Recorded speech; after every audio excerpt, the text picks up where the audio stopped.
அனைத்து தமிழ் பேசும் மக்களுக்கும் எனது வணக்கத்தை தெரிவித்துக் கொள்கின்றேன். நான் மகேஸ்வரன் மாகான், மருத்துவத்துறையின் பேராசிரியராக கிழக்கு பல்கலைக்கழகத்திலே சேவை கடமையாற்றிக் கொண்டிருக்கின்றேன். இன்று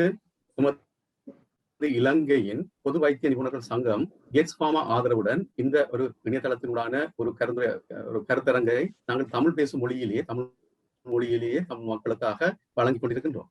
இது 2வது தடவையாக நாங்கள் வழங்கும் ஒரு தமிழ் புரோகிராம். இன்று நாங்கள் இந்த ஒரு செய்தியை நாங்கள் மக்களுக்கு தெரிவிக்க வேண்டும் என்றால், மக்கள் மத்தியிலேயே கொரோனா என்று ஒரு அச்சம் ஒன்று உருவாகி கொண்டிருக்கின்றது. ஏனென்றால் நமது அண்டை நாடுகளை பற்றிய பல செய்திகள் எங்களுடைய இணையதளங்களினூடாகவோ மற்றது இந்த வாட்ஸ்அப்புகள் வைபர்களூடாக வரும் செய்திகள் தமிழ் மக்களை மேலும் கிளிகொள்ள வைத்துக் கொண்டிருக்கின்றது. இறந்த மக்களின் சடலங்களை காட்டுகிறார்கள், எரிப்பதை காட்டுகிறார்கள், குயலாக பிணங்களை காட்டுகிறார்கள். அதே பிணங்களை அள்ளிக்கொண்டே கங்கை நதியிலே போடுகிறார்கள். இவை அனைத்தையும் பார்க்கும் பொழுது தமிழ் மக்களாகிய எங்களுக்கும், அதாவது இலங்கையில் உள்ள மக்களோ என்றாலும் சரி, உலகத்தில் இருக்கும் தமிழ் தேச மக்கள் என்றாலும் ஒரு பீதியிலே இருக்கின்றார்கள். என்னடா நாங்கள் இந்த 30 வருட போராட்டத்திலேயே தப்பி பிழைச்சு வந்திருக்கிறோம், உங்களை ஒரு சிறிய வைரஸ் ஆட்டி படைக்கிறதே என்ற ஒரு கவலை தான். 300 ரூபாய்க்கு காசு கொடுத்தும் நாங்கள் சோப்பு வண்டி போட்டு நாங்கள்லாம் நாளைக்கு சீனிக்கு 1 கிலோ சீனிக்கு காசு கொடுத்து நாங்கள், ஆனா இன்றைக்கு காசுகளும் இருக்கு, சாமானியம் இருக்கு, ஆனால் இந்த சிறிய வைரஸ் எங்களை அமர்த்தி விட்டுருமோன்ற ஒரு பயம். என்ன செய்வது என்று தெரியாமல் ஓடுகிறார்கள். மக்கள் நமது நகைகளை வித்து மஞ்சளை வாங்கி குடிக்கிறார்கள். மஞ்சளை இப்ப வாங்க முடியாம போச்சு விட்டது. மரம் மஞ்சளை வித்து குடிக்கிறார்கள், வேப்பம் பட்டையை வித்து குடிக்கிறார்கள். இன்று என்னத்தை நீங்க குடியுங்க என்று சொன்னாலும் மக்கள் குடிக்கிற நிலையில் இருக்கிறார்கள். என்றால் என்ன செய்வதென்று தெரியாமல் இருக்கிறார்கள். இந்தியாவிலே சொன்னார்கள் ஆக்சிஜன் இல்லாமல் மக்கள் எல்லாம் இறக்கிறார்கள் என்றவுடன் எமது மக்கள் சொந்த செலவிலேயே ஆக்சிஜன் சிலிண்டர் வேண்டி விட்டு வச்சிருக்கிறார். இது உண்மையாக நடந்த சம்பவம் தான். தமது காணிகளை வித்து மஞ்சள் வாங்கியவர்கள் இருக்கிறார்கள், நகைகளை வித்து மஞ்சள் வாங்கியவர்கள் இருக்கிறார்கள். ஏனென்றால் அவ்வளவு ஒரு பீதி எழுந்துள்ளது. அப்ப இன்று அந்த பீதியை போக்கும் முகமாகத்தான் மக்களாகிய பொதுமக்களாகிய நீங்கள் என்ன செய்ய வேண்டும் என்ற கருத்தை நாங்கள் உங்களுக்கு வைக்க போகின்றோம். அடுத்து அதே நேரம் வைத்தியர்களாகிய நாங்கள் என்ன செய்ய போகிறோம், அதே நேரம் இந்த நோயை பற்றி ஒரு சிறிய இன்ட்ரடக்ஷனை உங்களுக்கு தருவதற்காகத்தான் என்று நாங்கள் இன்று கூடியிருக்கின்றோம். இந்த வகையில் 2 முற்போக்கு பேச்சாளர்களை நான் நினைத்துள்ளேன். ஒன்று டீச்சிங் ஹாஸ்பிட்டல், அதாவது போதனா வைத்தியசாலை ஜப்னா யாழ்ப்பாணத்தில் இருந்து சீனியர் கன்சல்டன்ட் டாக்டர் பேரானந்த ராஜா இன்று உங்களோட நினைப்பிலே இருக்கின்றார். அவருடைய வருகை எங்களுக்கு மிகவும் சிறப்பை கொடுக்கின்றது. சிறந்த ஒரு பேச்சாளர், பல்வேறு கருத்தரங்குகளை வைத்துள்ள மக்களுக்காக, ஈவன் இந்த பழைய காலத்திலே, அதாவது யுத்த காலங்களிலே இந்த மக்களுக்காக, அதாவது சிறுநீரகங்களை பல மக்களுக்காக காப்பாற்றியுள்ளார். என்னால் அந்த நேரம் வைத்தியசாலையிலே சிறுநீரக நிபுணர்கள் இல்லாத காலத்தில் டாக்டர் பேரானந்த ராஜா ஆற்றிய பங்கு அனைத்து யாழ் மக்களுக்கும் தெரியும். இந்த வகையிலே டாக்டர் பேரானந்த ராஜாவை இங்கு அழைத்து பொதுமக்களின் பங்கு என்ன, இந்த கொரோனா சம்பந்தமாக பொதுமக்களின் பங்கு என்ன என்பதை பற்றி கூறப்போகின்றார். ஏனென்றால் பொதுமக்கள் இப்பொழுது பீதியிலே, பயத்திலே, எதை குடியுங்கொண்டாலும் குடிக்கிற நிலையிலே இருக்கின்றார்கள். என்னத்தை செய்ய வேண்டும் என்று நாங்கள் சொல்லுகிறோமோ அதை சிலர்களை தலைகளாக தான் செய்கிறார்கள். எனவே இன்று மக்களாகிய உங்களுக்கு டாக்டர் பேரானந்த ராஜா அவர்கள்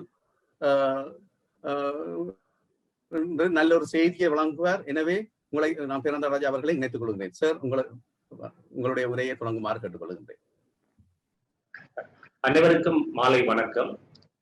இந்த நிகழ்வை எங்களுக்கு தொகுத்து தந்த டாக்டர் ப்ரொஃபசர் உமாகாந்தன் அவர்களுக்கு முதலில் நன்றியை தெரிவித்துக் கொண்டு,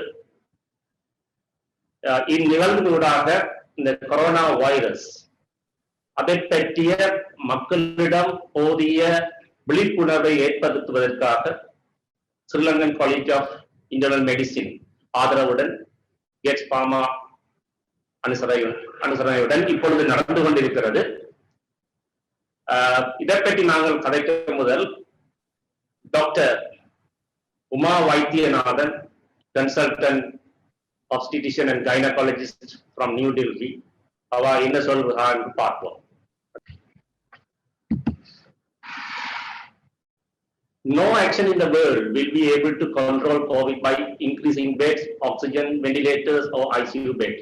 என்ன சொல்ல வர்றோம் என்றால், இந்த கொரோனா வைரஸை கண்ட்ரோல் பண்றதுக்கு நாங்கள் நம்பர் ஆஃப் ஹாஸ்பிட்டல், பெட்ஸை கூட்டுறதோ, ஆக்சிஜன் சப்ளையை கூட்டுறதோ, வெண்டிலேட்டர் ஃபெசிலிட்டிஸை கூட்டுறதோ, ஐசியூ வசதிகளை கூட்டுறதோ முக்கியம் இல்லை. This is temporary, impossible and very expensive solution. If healthcare infrastructure was the answer, then developed Western countries wouldn't have had that many cases and that many fatality. இது நாங்க இதுல கூட்டுவதால உலகத்திலே வல்லரசு நாடுகள் கூட எல்லா வசதியும் இருந்து அங்கு பல தொற்றாளர்கள் வந்தார்கள், பல இறப்புகள் ஏற்பட்டது. அப்ப வசதிகள் மட்டும் இருந்தால், ஹாஸ்பிட்டல் ஃபெசிலிட்டிஸ் இருந்தால் மாத்திரம் இது போதாது. இதை கண்ட்ரோல் பண்ணுவதற்கு முக்கியமாக தேவையானது என்னவென்று மக்கள் நீங்கள் உணர வேண்டும். The long lasting inexpensive solution is the social distancing, wearing mask, maintaining high level of hygiene to stop transmission.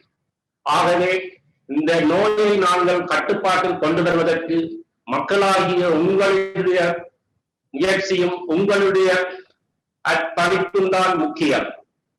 இது செலவில்லாத ஒரு செயற்பாடு. மக்களிடையே சோஷியல் டிஸ்டன்ஸ், குறைந்தது 2 மீட்டர் இடைவெளியில் இருத்தல், வெளியில் போகும்போது முக கவசத்தை அணிதல், எப்பொழுதும் சுகாதார நடைமுறைகளை பேணுதல், அடிக்கடி கைகளை கழுவி சுத்தமாக வைத்திருத்தல் போன்ற முக்கிய செயற்பாடுகள் மூலம்தான் இந்த வைரஸ் பரவலை நாங்கள் தடுத்து அதனால் ஏற்படும் நோயாளர்களின் எண்ணிக்கையை குறைக்கக்கூடியதாக இருக்கின்றது. Remember, hospitals are not built to stop road accident. These can only be stopped by careful driving. இதை பாருங்கள், ஹாஸ்பிட்டலை கட்டுவதன் மாத்திரம் நாங்கள் ரோட் டிராபிக் ஆக்சிடென்டை குறைக்க முடியாது. இதை நாங்கள் ரோட் டிராபிக் ஆக்சிடென்ட், அதாவது வீதி விபத்துக்களை குறைப்பதற்கு வாகனங்களை ஓட்டுகின்றவர்கள் கவனமாகவும் வாகனங்களை ஓட்டுவதற்குரிய நடைமுறைகளை பின்பற்றுவதன் மூலமாகவும் தான் இந்த வீதி விபத்துக்களை தவிர்ப்பதால் வீதியில் விபத்துக்களால் ஏற்படுகின்ற மரணங்களை குறைக்கலாம். ஆக அதே போலத்தான் இந்த கொரோனா வைரஸால் ஏற்படும் இழப்புகளை குறைப்பதற்கு மக்கள் தான் விழிப்புணர்வுடன் இருக்க வேண்டும். விழிப்புணர்வு very simple. Stay at home, do proper hygiene and maintain social distance and wash your hands and wear the mask, avoid crowding. இதுதான் முக்கியம். It's the behavior of the people which decide the cause of the pandemic. மக்களுடைய நடத்தைகள் தான் இந்த உலகளாவிய ரீதியில இந்த corona virus பரவுவதற்கு காரணமாக இருந்திருக்கிறது. ஆகவே மக்கள் விழிப்புணர்வுடன் இருந்து வெளியில் செல்வதை குறைத்து, வெளியில் செல்லும் போது மாஸ்கை அணிதல் போன்றவற்றை நாங்கள் சரியாக கடைபிடிப்போமானால் இந்த நோயின் தாக்கத்தை குறைவாக்கலாம். நோயாளர்கள் வைத்தியசாலைக்கு வருவதை நாங்கள் குறைக்கலாம். ஆகவே மக்கள் என்ன செய்ய வேண்டும் என்பதை இப்பொழுது நாங்கள் பார்க்கலாம். என்ன செய்ய வேண்டும்? Clean hand with soap and water or alcohol based hand rub. Cover the nose and mouth when coughing and sneezing with a tissue or flexed elbow like this. Avoid close contact with anyone with a cold or flu-like symptom. Thoroughly cook meat and eggs better to eat. And no unprotected contact with live or wild or farm animals. என்ன சொல்றோம் என்றால், கையை சுத்தமாக வைத்திருக்க வேண்டும். அடிக்கடி நாங்கள் soap போட்டு கழுவுதல் அல்லது ஆல்கஹால் பேஸ்ட் ஹேண்ட் ரப்பை பாவித்தல். எப்பொழுதும் நாங்கள் இருமும் போதும் தும்மும் போதும் முறையான செயற்பாடுகளை கடைபிடிக்க வேண்டும். வெளியில் போகும்போது மாஸ்கை கட்டாயம் அணிய வேண்டும். நோய் தொற்று உள்ளவர்களுடன் நாங்கள் பழகுவதை தவிர்த்தல் வேண்டும். இவைகள் தான் மிக முக்கியமான செயற்பாடு. ஆகவே மக்கள், நீங்கள் தான் இந்த நோயை கட்டுப்படுத்துவதற்கு முன்னின்று உதவ வேண்டும். இவற்றை நீங்கள் கடைபிடிப்பீர்களானால் இந்த நோயின் தாக்கத்தை நாங்கள் குறைக்கலாம், நோயாளர்கள் எண்ணிக்கையை குறைக்கலாம், வைத்தியசாலைகளில் வருகின்ற நோயாளர்கள் எண்ணிக்கையை நன்றாக குறைக்க முடியும். How to protect others? நாங்கள் மற்றவர்களை எவ்வாறு பாதுகாக்கலாம்? You have a cold-like symptom, you can help protect others by doing the following. உங்களுக்கு வருத்தம், இந்த கொரோனா வைரஸுக்குரிய அறிகுறிகள் இருந்தால் என்ன செய்ய வேண்டும்? வீட்டிலே தங்கி இருங்கள். அதற்குரிய ப்ரொடெக்டிவ் மெஷர்ஸை எடுக்கிறவர்கள், அதாவது பிரிவென்டிவ் மெஷர்ஸுக்குரிய PHI அல்லது MOH அவர்களுக்கு நீங்கள் தெரியப்படுத்துங்கள். இவ்வாறான சிம்டம்ஸ் உங்களுக்கு வரும்போது நீங்கள் மற்றவர்களுடன் தொடர்புகளை தவிர்த்துக் கொண்டு நீங்கள் உங்கள் வீட்டிலேயே தனிமைப்படுத்தி இருக்க பழம் கொள்ளுங்கள். எப்பொழுதும் இந்த இருமல் வரும்பொழுதோ தும்மல் வரும் பொழுதோ நீங்கள் கைக்குட்டையோ அல்லது டிஷ்யூவோ பாவிக்க வேண்டும். அதை பாவித்த பின் அதை முறையானபடி தொட்டு அகற்ற வேண்டிய செயற்பாடுகளை செய்ய வேண்டும். மற்றும் நீங்கள் இருக்கின்ற இடங்களை சுத்தப்படுத்தி வைத்திருக்க வேண்டும்.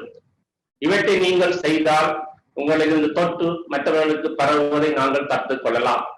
ஆகவே இந்த தொட்டு ஏற்படுவதை நாங்கள் தடுப்பதற்கு அடிக்கடி கையை கழுவுதல், மற்றது மாஸ்க் அணிதல், நன்றாக சமைத்த உணவுகளை உண்ண பழகுதல், தேவையற்ற விதத்தில் மற்றவர்களுடன் கூடுதலை நாங்கள் தவிர்த்தல், எங்களுக்கு வருத்தத்துக்குரிய அறிகுறிகள் காய்ச்சல், தொண்டை நோய், இருமல், மூச்செடுக்க கஷ்டம் போன்றவை ஏற்படும் போது உடனடியாக வைத்தியசாலைக்கு செல்லுதல், தேவையில்லாத பயணங்களை தவிர்த்தல் என்பன மிக முக்கியமானவை. ஆகவே இந்த நோயை பரவலை தடுப்பதற்கு மக்களாகிய நீங்கள் தான் முன்னின்று செயற்பட வேண்டும். அடுத்ததாக, எப்பொழுதும் உங்களுக்கு நோய்க்குரிய அறிகுறி இருந்தால் அதுக்குரிய டாக்டரிடம் அல்லது வைத்தியசாலைக்கு செல்லுங்கள். அவர்கள் அதுக்குரிய தேவையான நடவடிக்கைகளை எடுப்பார்கள். அங்கிருந்து நோய் அறிகுறி உள்ளவர்களுக்கு தேவையான பரிசோதனையை செய்வார்கள். அந்த பரிசோதனைகள் பாசிட்டிவ் PCR COVID-19 பாசிட்டிவ் என்றால் அந்த இடத்தை அவர்கள் தனிமைப்படுத்துவார்கள், தொற்று நீக்கம் செய்வார்கள். அங்கு தேவையான சகல நடவடிக்கைகளையும் இந்த பிரிவென்டிவ் சைட்டில் இருக்கிற PHI, MOH, RE, PD இவர்கள் போதிய வசதிகளை செய்து கொடுப்பார்கள். ஆகவே உங்களுக்கு நோய் அறிகுறிகள் வரும் பொழுது உடனடியாக வைத்தியசாலைக்கு செல்லுங்கள். ஆகவே இந்த நோயை தடுப்பதற்கு நாங்கள் முக்கியமாக கடைபிடிக்க வேண்டியது முதலாவது மாஸ்க். இப்பொழுது சொல்லுகிறார்கள் 2 மாஸ்கை பாவிக்க சொல்லி, முகக்கவசம். அதை முறைப்படி நீங்கள் பாவிக்க வேண்டும். நாங்கள் பல பேரை கோட்டிலே பார்த்திருக்கிறோம், அவர்கள் வைத்தியசாலையில பார்த்திருக்கிறோம், நாடிக்கு தான் மாஸ்கை போட்டிருக்கிறார். இது சுவாசம், காற்றின் மூலம் பரவுகிற ஒரு வைரஸ். ஆகவே மூக்கின் ஊடாகவோ அல்லது வாயின் ஊடாகவோ தான் செல்லும். அதை நாங்கள் தடுப்பதற்கு வாயையும் மூக்கையும் மூடக்கூடியவாறு இந்த படத்திலே காட்டப்பட்டவாறு மாஸ்கை கையில் எடுத்தல், முகத்தில் போடுதல், மூக்குக்கு மேலே ஒரு கம்பி வளையம் மாதிரி இருக்கும், அதை அமர்த்தி விடுதல், இதை செய்து கொண்டுதான் நாங்கள் செல்ல வேண்டும். 2 மாஸ்க் அணிதல் மிக்க நல்லது என்று இப்பொழுது கூறுகிறார்கள். சோசியல் டிஸ்டன்ஸ், நாங்கள் பொது இடங்களுக்கு செல்லும் போது, தபால் தந்தோருக்கோ அல்லது ஒரு பேங்குக்கோ செல்லும் பொழுது அந்த ஒருவருக்கும் மற்றவருக்கு இடையிலே குறைந்தது 2 மீட்டர் இடைவெளியை நாங்கள் பேண வேண்டும்.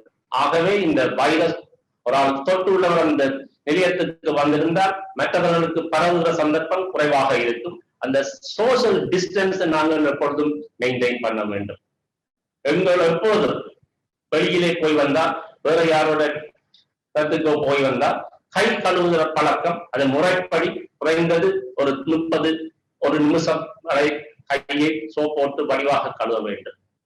பாடசாலை செல்வதாக இருந்தால் அந்த டிஸ்டன்ஸை நாங்கள் மெயின்டைன் பண்ண வேண்டும், மாஸ்கை அடைய வேண்டும். இந்த படத்தில் உள்ளவாறு நீங்கள் அவற்றை பேண வேண்டும். இதன் மூலம் நோய் ஒருவரிடமிருந்து இன்னொரு பரவுவதை குறைக்கின்றது. ஆகவே மக்கள் நீங்கள் அவதானமாக இருந்து இவற்றை சரியான முறையிலே செயற்படுத்தி வருவீர்களானால் நோயின் தாக்கம் குறைவடையும், நோயாளர் எண்ணிக்கை குறைவடையும், ஹாஸ்பிட்டலுக்கு வர ஆம்புலன்ஸ் எண்ணிக்கை குறைவடையும், ஹாஸ்பிட்டல்ல பெட் வசதிகள் நாங்கள் சரியாக பயன்படுத்தக்கூடியதாக இருக்கும். ஆகவே இந்த different physical distancing, physical distance இதை காமன் ஆக எல்லாரும் கேட்பார்கள். அதாவது இந்த நோய் காற்றினால் பரவுகிறது. ஆகவே நாங்கள் ஒருவருக்கும் மற்றவருக்கும் இடையிலே தொடர்பை குறைந்தது ஒரு 2 மீட்டர் இடைவெளியிலாவது இருக்க வேண்டும். ஐசோலேஷன், இப்பொழுது இந்த சிம்டம் அல்லது நாங்கள் ஒரு கோவிட் பாசிட்டிவ் உள்ள ஒரு ஆளுடன் தொழுகை 15-20 நிமிடம் அவருடன் பழகி இருந்தால் எங்களுக்கு அந்த நோய் வரக்கூடிய சாத்தியக்கூறு இருக்கிறது. ஆகவே நாங்களாகவே சுயமாக சிந்தித்து நாங்களாகவே தனிமைப்படுத்திக் கொள்ளுதல், ஐசோலேஷன்.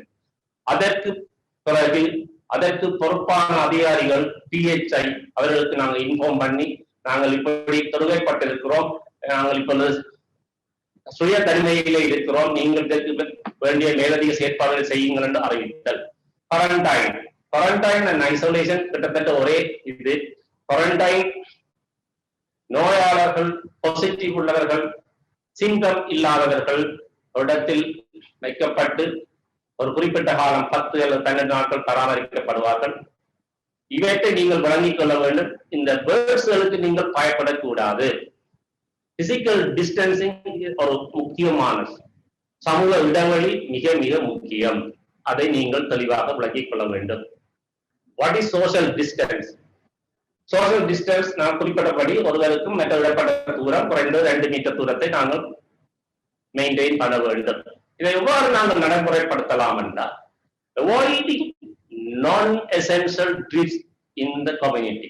தேவையில்லாத பயணங்கள், இந்த பிரச்சனையான காலத்துல ட்ரிப் போறது, இன்னொரு வீட்டுக்கு விசிட் பண்றது, தேவையில்லாத பயணங்களை நாங்கள் தவிர்த்தல் வேண்டும்.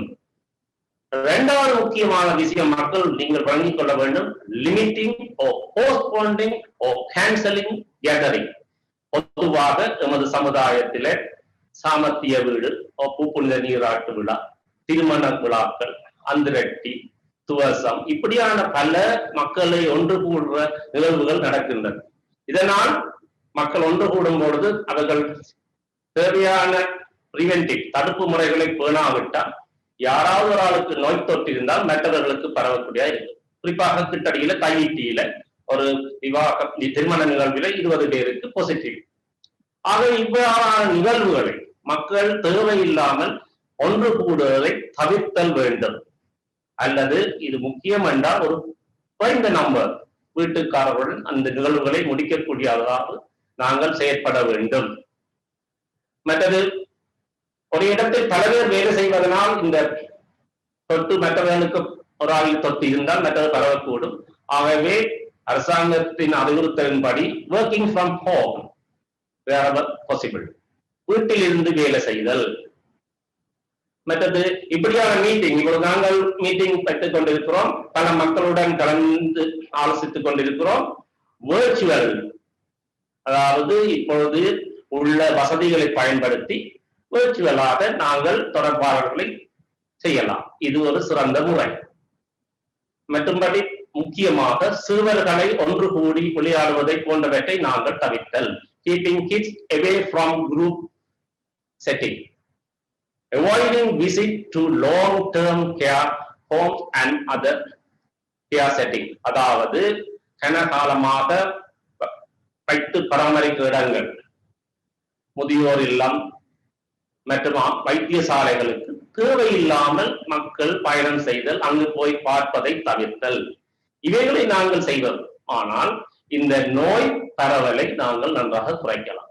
நீங்கள் கட்டாயம் விளங்கிக் கொள்ள வேண்டும், தேவையில்லாமல் பயணங்களை தவிர்த்தல், தேவையில்லாமல் மக்கள் ஒன்று கூடுவதை தவிர்த்தல், வேலையை வீட்டிலிருந்து செய்ய முடியுமாயின் அதை வீட்டிலிருந்து செய்தல், மீட்டிங்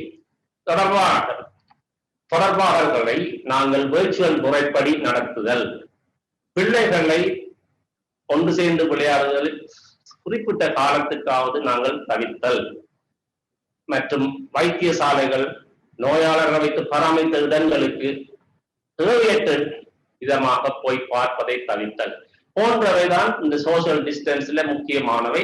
இதை நீங்கள் செயற்படுத்துவீர்களானால் பரவுவதை நாங்கள் நன்றாக குறைக்கலாம். அவை திரும்ப நாங்கள் என்ன சொல்கிறோம் என்றால், இந்த நோய் பரவுதலை தடுத்தால் இதனால் ஏற்படும் பீதியை நாங்கள் அடைய தேவையில்லை. மாஸ்கை முறைப்படி அணியுங்கள், தேவையில்லாமல் வெளியில் செல்வதை தவிர்த்து ஸ்டே அட் ஹோம், இதுதான் முக்கியம். மற்றும் பொழுது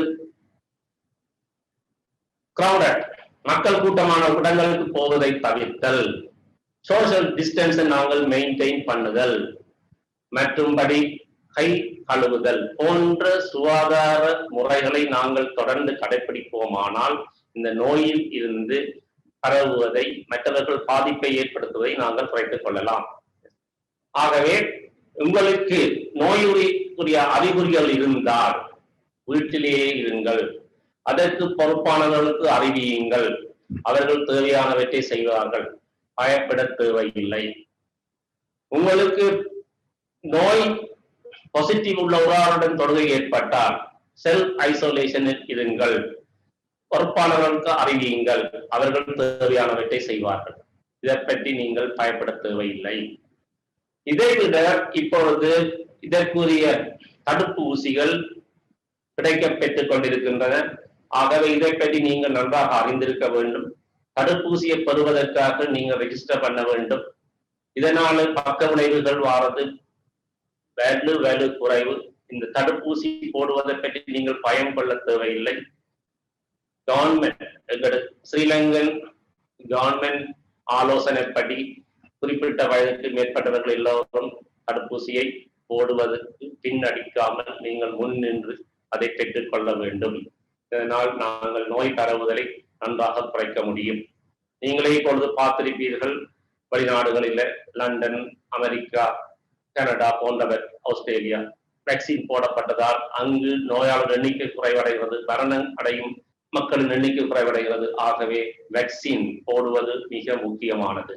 எல்லாவற்றிலும் மிக முக்கியமானது தேவையில்லாமல் வெளியில் செல்வதை தவிர்த்துக் கொள்ளுங்கள். Stay home, stay safe. வீட்டில் இருங்கள், பாதுகாப்பாக இருங்கள். இத்துடன் நாங்கள் போதிய பாதுகாப்பு முறைகளை பயன்படுத்துவதுடன் நல்ல சத்துள்ள நிறைவான உணவுகளை நாங்கள் உண்ண பழகிக்கொள்ள வேண்டும். இதனால் நாங்கள் இம்யூனிட்டியை பூஸ்ட் பண்ணக்கூடியதாக இருக்கும். அதற்குரிய பழங்கள், காய்கறிகள், தானியங்களை நாங்கள் கூடுதலாக எடுக்க பழகிக்கொள்ள வேண்டும். ட்ரீட்மெண்ட், இதை நாங்கள் மக்கள் எல்லோரும் அறிந்திருக்க வேண்டியது. There are no specific treatment for illness, but now some drugs available. The caused by coronavirus. Most people with a common human corona illness will recover on their own. However, you can do something to relieve your symptom at home or in hospital. Take pain and fever medications. காய்ச்சல் இருந்தால், நோய் இருந்தால் பரடோல் எடுக்கலாம். Take a hot shower to help ease a sore throat and cough. If you are mildly sick, you should drink plenty of liquid. உங்களுக்கு கூடுதலான நீர் ஆகாரங்களை பகிர்ந்தொள்ளுங்கள். உங்களுக்கு தொற்று உறுதிப்படுத்தப்பட்டால் இன்டர்மீடியட் கேர் சென்டர் அல்லது வைத்தியசாலையில் அனுமதிக்கப்பட்டு பராமரிக்கப்படுவீர்கள். உங்களுக்கு தொடுகை ஏற்பட்டு உங்களுக்கும் தொற்று வரலாம் என்று பயம் இருந்தால் நீங்களாக தனிமைப்படுத்திக் கொண்டு அதற்குரிய பிரிவென்டிவ் மெஷர்ஸ் மேற்கொள்கின்ற மக்களுக்கு ஈடுபடுகின்ற PHA அவர்களுக்கு அறிவியுங்கள். வீட்டிலே இருங்கள், ஆறுதலாக ரெஸ்டாக இருங்கள். நோயின் தாக்கத்தை நாங்கள் பரவுதலை குறைத்துக் கொள்ளலாம். ஆகவே முக்கியமாக நாங்கள் இந்த கொரோனா பரவுதலை தடுப்பதற்கு மக்கள் நீங்கள் செய்ய வேண்டியவை முக்கியமாக ஸ்டே அட் ஹோம். அன்னெசரி தேவை இல்லாமல் ட்ரிப்புகள் போவதை தவிருங்கள். தேவையில்லாமல் கூட்டமாக சேருவதை தவிருங்கள். மாஸ்கை உரிய முறையில் பயன்படுத்தி வெளியில் செல்லுங்கள். சோசியல் டிஸ்டன்ஸை மெயின்டைன் பண்ணுங்கள். வெளியில் போய் வரும்போது அடிக்கடி நீங்கள் கைகளை கழுவ பழகிக் கொள்ளுங்கள். இவற்றை நீங்கள் செயற்படுத்துவதுதான் முக்கியம். ஆகவே தேவையில்லாமல் பயணங்களை தவிர்த்து உரிய முறையில மாஸ்கை அணிந்து உரிய முறையில சுகாதார முறைப்படி நீங்கள் செயற்படுவீர்களானால் இந்த நோயின் தாக்கத்தை நாங்கள் ஒரு கிழமையோ 2 கிழமையில விரைவாக குறைவுக்கு கொண்டு வர முடியும். ஆஸ்பத்திரிக்கு வருகின்ற நோயாளர் எண்ணிக்கையை குறைக்க முடியும். ஆகவே இந்த நோயை தடுப்பதற்கு ஹாஸ்பிட்டலோ ICU பெட்ஸோ ஆக்சிஜனும் பார்க்க முக்கியமானது. மக்களாகிய நீங்கள் நாங்கள் சொன்னவற்றை முறையாக கடைபிடிப்பீர்கள். ஆனால் இன்னும் 10 நாட்களிலேயோ 14 நாட்களிலேயோ நோயின் தாக்கத்தை நாங்கள் குறைத்து மறுவுடன் நமது வாழ்வை மீண்டும் பழைய நிலைக்கு கொண்டு வர முடியும் என்பதை கூறிக்கொண்டு விடைபெறுகின்றேன். நன்றி. வைத்திய நிபுணர் பேரானந்த ராஜா அவர்கள் எவ்வாறு மக்கள் இருக்க வேண்டும் என்பதை சட்ட தெளிவாக கூறியுள்ளார். மாஸ்க் போட வேண்டும் என்பதை சட்ட தெளிவாக கூறினார். தும்மும் பொழுது எவ்வாறு தும்ப வேண்டும் என்றும் நாங்கள் கலாச்சாரங்களை எவ்வாறு பேண வேண்டும் என்றும் நான் ஒரு விஷயத்தை மாத்திரம் சொல்றேன் என்றால் தமிழர்கள் எங்களுக்கு ஒரு சில சிறப்பு நாங்கள் தும்மினம் என்றால் பக்கத்து வீட்டுக்காரண்ட கதவை அதிரணும். அதுக்கு தான் எங்களுக்கு ஒரு சந்தோஷம் பெறும்.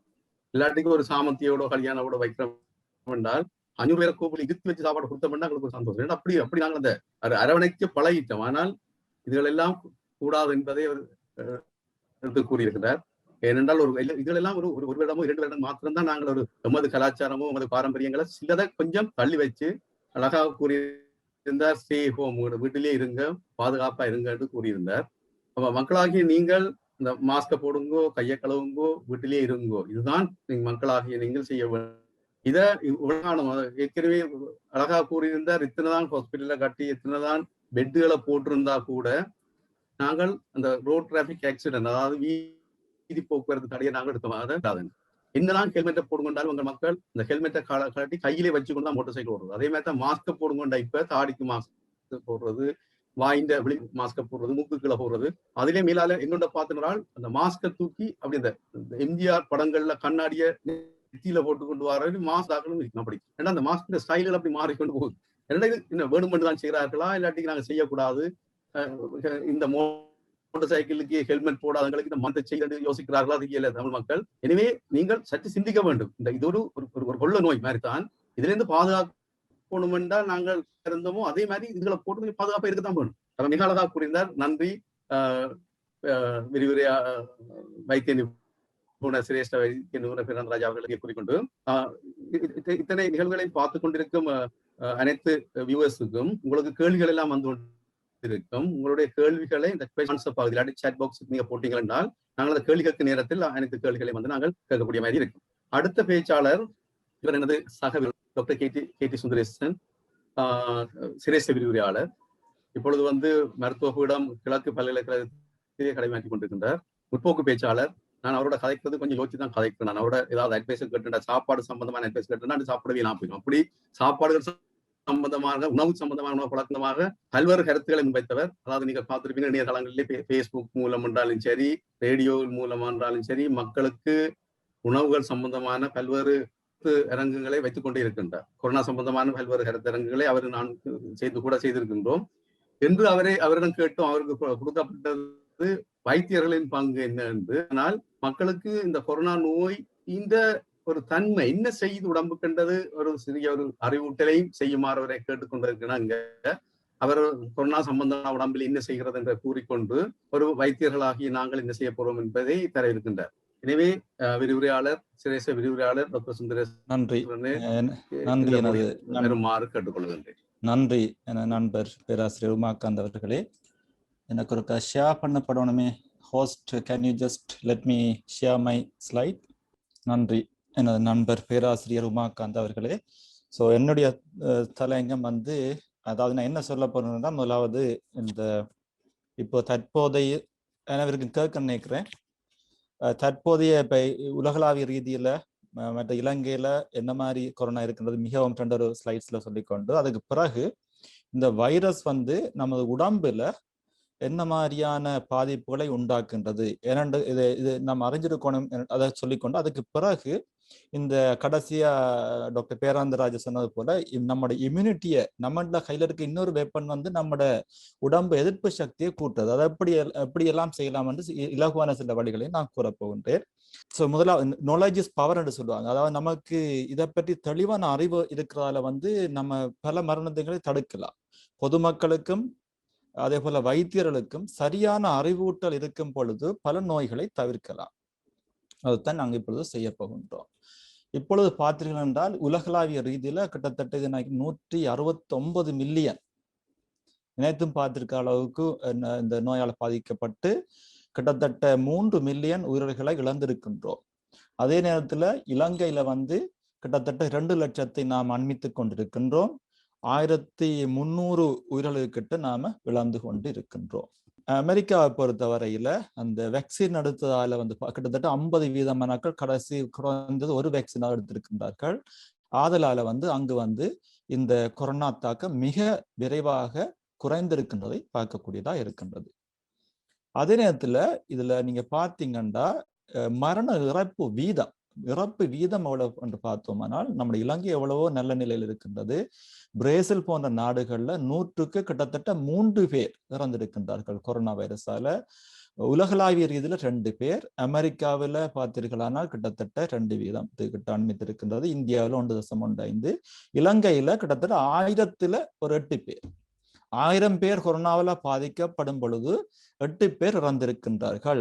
அதை இன்னும் நாம குறைக்க வேண்டுமா இருந்தால் மக்கள் நம்பர் 1, ஏற்கனவே டாக்டர் பேராந்திரா சொன்ன போல மக்கள் நாங்க செய்ய வேண்டிய காரியங்கள் மிக மிக முக்கியம். என்றால் இப்பொழுது வைத்தியசாலைகள் நிரம்பிக் கொண்டிருக்கின்றது. அது மட்டுமல்ல, இப்போதைய அந்த மாடல், இப்போ அந்த விஞ்ஞான ஆய்வாளர்கள் கூறும் கருத்தின்படி இன்னும் இலங்கையில அந்த பீக் உச்ச நிலையை அடையவில்லை. நாம் இப்படி ஏறிக்கொண்டிருக்கிறோம், உச்ச நிலையை நோக்கி போய்கொண்டிருக்கின்றோம், அடையவில்லை. அது அனைவரும் உணர வேண்டிய ஒரு விஷயம். இந்த நிலையிலேயே நமக்கு இப்பொழுது கூட நமக்கு பெட், அதாவது கட்டில்கள் இல்லாமல் நாம கஷ்டப்பட்டு கொண்டிருக்கின்றோம். நான் மட்டக்களப்பில் வேலை செய்கின்றேன். மட்டக்களப்பில் இப்பொழுது 60 கட்டில்கள், பெட்டுகள் நிரம்பி இருக்கின்றது. 100% நிரம்பப்பட்டிருக்கின்றது. இப்ப இன்னும் நான் சொல்ல இன்னும் நம்ம உச்சநிலை அடைவதற்கு முன்பே இப்படியான நிலை காணப்படுவதால மக்கள் இப்ப இனிமேல் போக போக நம்மட வைத்தியசாலையில் இருக்கின்ற இந்த எல்லா உபகரணங்களையும் வசதிகளையும் நமக்கு எல்லாருக்கும் கொடுக்கலாம் போகுது, அல்லது மக்களுக்கு தேவையான அளவுக்கு எங்கள்கிட்ட இல்லாமல் இருக்க போகின்றது. அந்த நிலையில இந்த இறப்பு வீதம் அதிகரிக்கக்கூடிய வாய்ப்புகள் அதிகம். இதுதான் நடந்திருக்கு. மற்ற நாடுகள்ல இந்த இறப்பு வீதம் அதிகரிப்பதற்கு இன்னொரு காரணம், அளவுக்கு அதிகமான அவங்களால பராமரிக்க முடியாத அளவுக்கு அந்த எண்ணிக்கை கூடியதுதான். அந்த நிலைமை இன்னும் இலங்கைக்கு இன்னும் வரவில்லை. வரக்கூடிய சாத்தியக்கூறு மிக அதிகமாக இருக்கின்றது. இப்பொழுது வைரஸ் என்ன செய்யறது உடம்பில் என்று பார்ப்போம். இது நம்ம மிக முக்கியமா அறிய வேண்டியது, நோயாளர்களும் அறிய வேண்டும், வைத்தியர்களும் அறிய வேண்டிய விடயம். பார்த்தீர்களானால் இலகுவாக இந்த வைரஸ் எம்மல ஏற்படுற தாக்கத்தை 2 கட்டங்களை, சிலர் 3 கட்டங்களா பிரித்தாலும் நமக்கு இப்பொழுது இலகுவா விளங்குவதற்காக 2 கட்டமாக நாம பிரிக்கலாம். ஒன்று, முதலாவது கட்டம் இந்த வைரஸால, கோவிட் வைரஸால அல்லது கொரோனா வைரஸால உடம்புல ஏற்படுகிற தாக்கம். அது நீங்க நினைக்கிற அளவுக்கு அவ்வளவு ஆபத்து இல்லை. ஆனா 2வது தாக்கம் இருக்குதானே, அது உண்மையிலேயே வைரஸால ஏற்படுகிற தாக்கத்தை விட எமது உடம்பு தவறாக எண்ணி எமக்கு எதிராகவே தொழிற்பட ஆரம்பிக்கும் பொழுது, அதாவது இம்யூனிட்டி இன்ஃப்ளமேஷன் மிக அதிகமாக எம்மையே தாக்க ஆரம்பிக்கும் பொழுது ஏற்படுகின்ற தாக்கம் தான் மிக அதிகம். அப்ப முதலாவது கட்டம் வைரஸால ஏற்படுகின்ற தாக்கம், 2வது தாக்கம் வைரஸுக்கு எதிராக நாம் தொழிற்பட்டு எம்மை நாமளே அழித்துக் கொள்ளுகின்ற ஒரு கட்டம். இது 2ம் இருக்கின்றது. அதை பார்ப்போம். முதலாவது என்ன நடக்கின்றது என்றால், வைரஸ் உங்களுக்கு தெரியும், கொரோனா வைரஸ் காற்றில் இருக்கும் ட்ராப்லெட் அல்ல ஏர்போன் என்று சொல்லுவோம். இந்த காற்றுகள் மூலம் அல்லது தொடுகையின் மூலம் எமது மூக்குக்குள் வாய்க்குள் நுழைகின்றது. அங்கு அந்த வைரஸை பிடிப்பதற்கான சில அமைப்புகள் இருக்கின்றது. அதை படவிரிவில் காட்டப்படும். இப்படி இந்த மாதிரி நீங்க கற்பனை செஞ்சு கொள்ளலாம். இதுதான் வைரஸ். இதை சொல்ல ரிசெப்டோர்ஸ் என்று சொல்லுவோம். இதை எடுக்கிறதுக்காக சில அமைப்புகள் இதில் எங்கெல்லாம் இருக்கும்னா, தொண்டையில் அதிகமாக இருக்கும், நுரையீரலில் இருக்கும், வெவ்வேறு அங்கங்கள் எல்லாம் இருக்கும். அப்ப எங்கெங்க இந்த ரிசெப்டோர்ஸ் இருக்கின்றதோ அங்கு அதிகமாக தாக்கங்கள் ஏற்படக்கூடிய வாய்ப்புகள் இருக்கின்றது. அதிகமாக இருப்பது இந்த நுரையீரல் இந்த பகுதிகளில். அப்ப அங்கு உள்ளுக போனவுடன் என்ன செய்யும், இந்த வைரஸ் அந்த ரிசெப்டர்ஸுடன் இணைந்து கலங்களுக்குள் சென்று அந்த தன்னைத்தானே வளர பெருப்பிக்க ஆரம்பிக்கும். தன்னைத்தானே பெருப்பிக்க ஆரம்பிக்கும். அதாவது அது மனிதண்ட உதவி இல்லாமல் வளர முடியாது. மனிதண்ட கலங்கள் அத்தியாவசியம். உள்ளுக்க சென்று தன்னைத்தானே பெருப்பித்து பல மில்லியன் கணக்கான வைரஸ்களாக மாறுகின்றது. சில நாட்களில் மில்லியன் கணக்கான வைரஸ்கள் உருவாகி விடுகின்றது.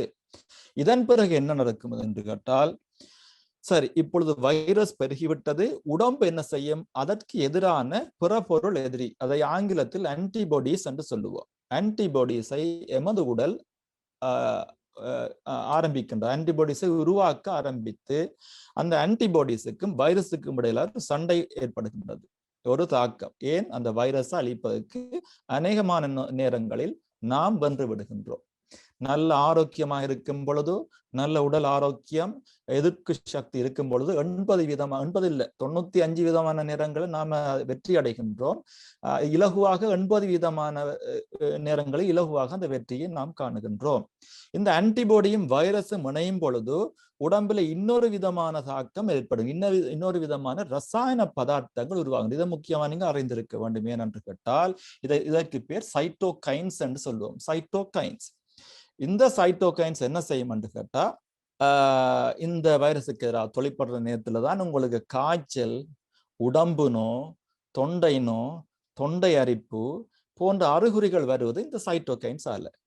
அதனால இந்த உடம்புல நல்ல அந்த வேண்டிய இந்த சைட்டோகைன்ஸ் உருவாகல இந்த இதுகள் ஏற்படும். சிலருக்கு அபூர்வமாக வயிற்றோட்டங்களும் வரக்கூடும்.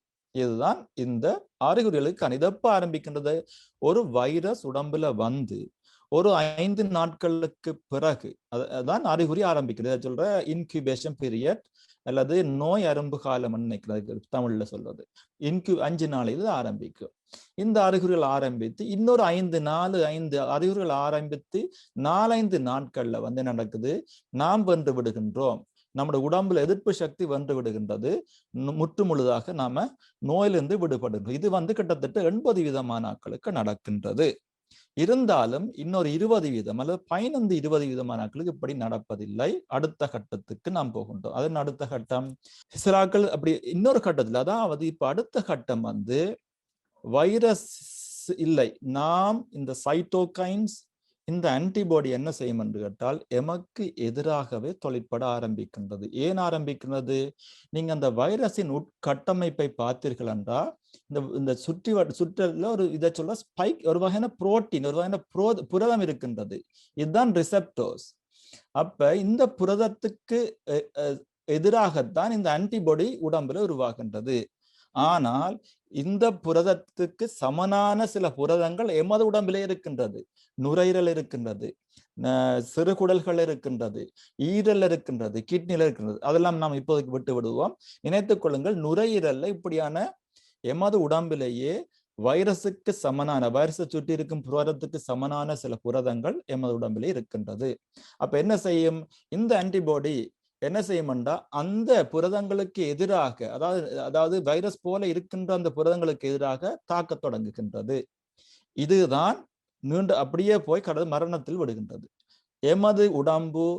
எமது உடலில் இருக்கின்ற புரதத்துக்கு எதிராக வைரஸ் என எண்ணி நடக்கும் போராட்டத்தின் விளைவுதான் இந்த மோசமான விளைவுகள்.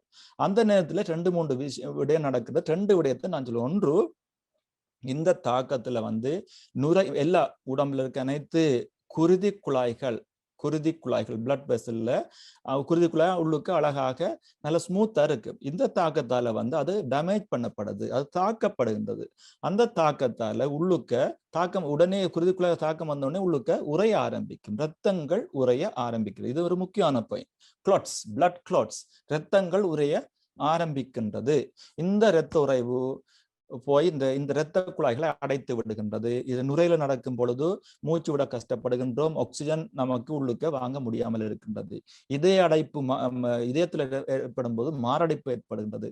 இதய அடைப்பு மூளையில் நடக்கும் போது அது பாரிசவாதமாக மாறுகின்றது. இப்படி இந்த அடைப்பு வந்து இது அண்மையில முந்தியெல்லாம் நாங்க நினைச்சோம் இந்த நுரையில ஏற்படுற ஒரு நியூமோனியா வைரஸ் வந்து நியூமோனியா. அப்படி இல்லை. இத்தாலியில் நடந்த சில அந்த போஸ்ட்மார்ட்டம் இறந்தவர் உடல்கள் பார்த்து பொழுது அவர் கண்டுபிடித்தார்கள் இந்த தாக்கம் வந்து நியூமோனியா இல்லை, இது வந்து பிளட் கிளாட்ஸ், குருதி உறைதலால ஏற்படுகின்றது கண்டுபிடித்தார்கள். அப்ப இந்த இடத்துல 2 முக்கியமான டார்கெட் இருக்கு நம்ம செய்ய வேண்டியது. ஒன்று, அளவுக்கு அதிகமான இந்த தாக்குதல், நாம எமக்கு ஏற்படுத்த தாக்குதல் நிப்பாட்ட வேணும். 2வது, உறுதி குறைதலை நிப்பாட்ட வேணும். இது 2க்கும் இப்பொழுது புதிய மருந்துகள் இருக்கின்றது.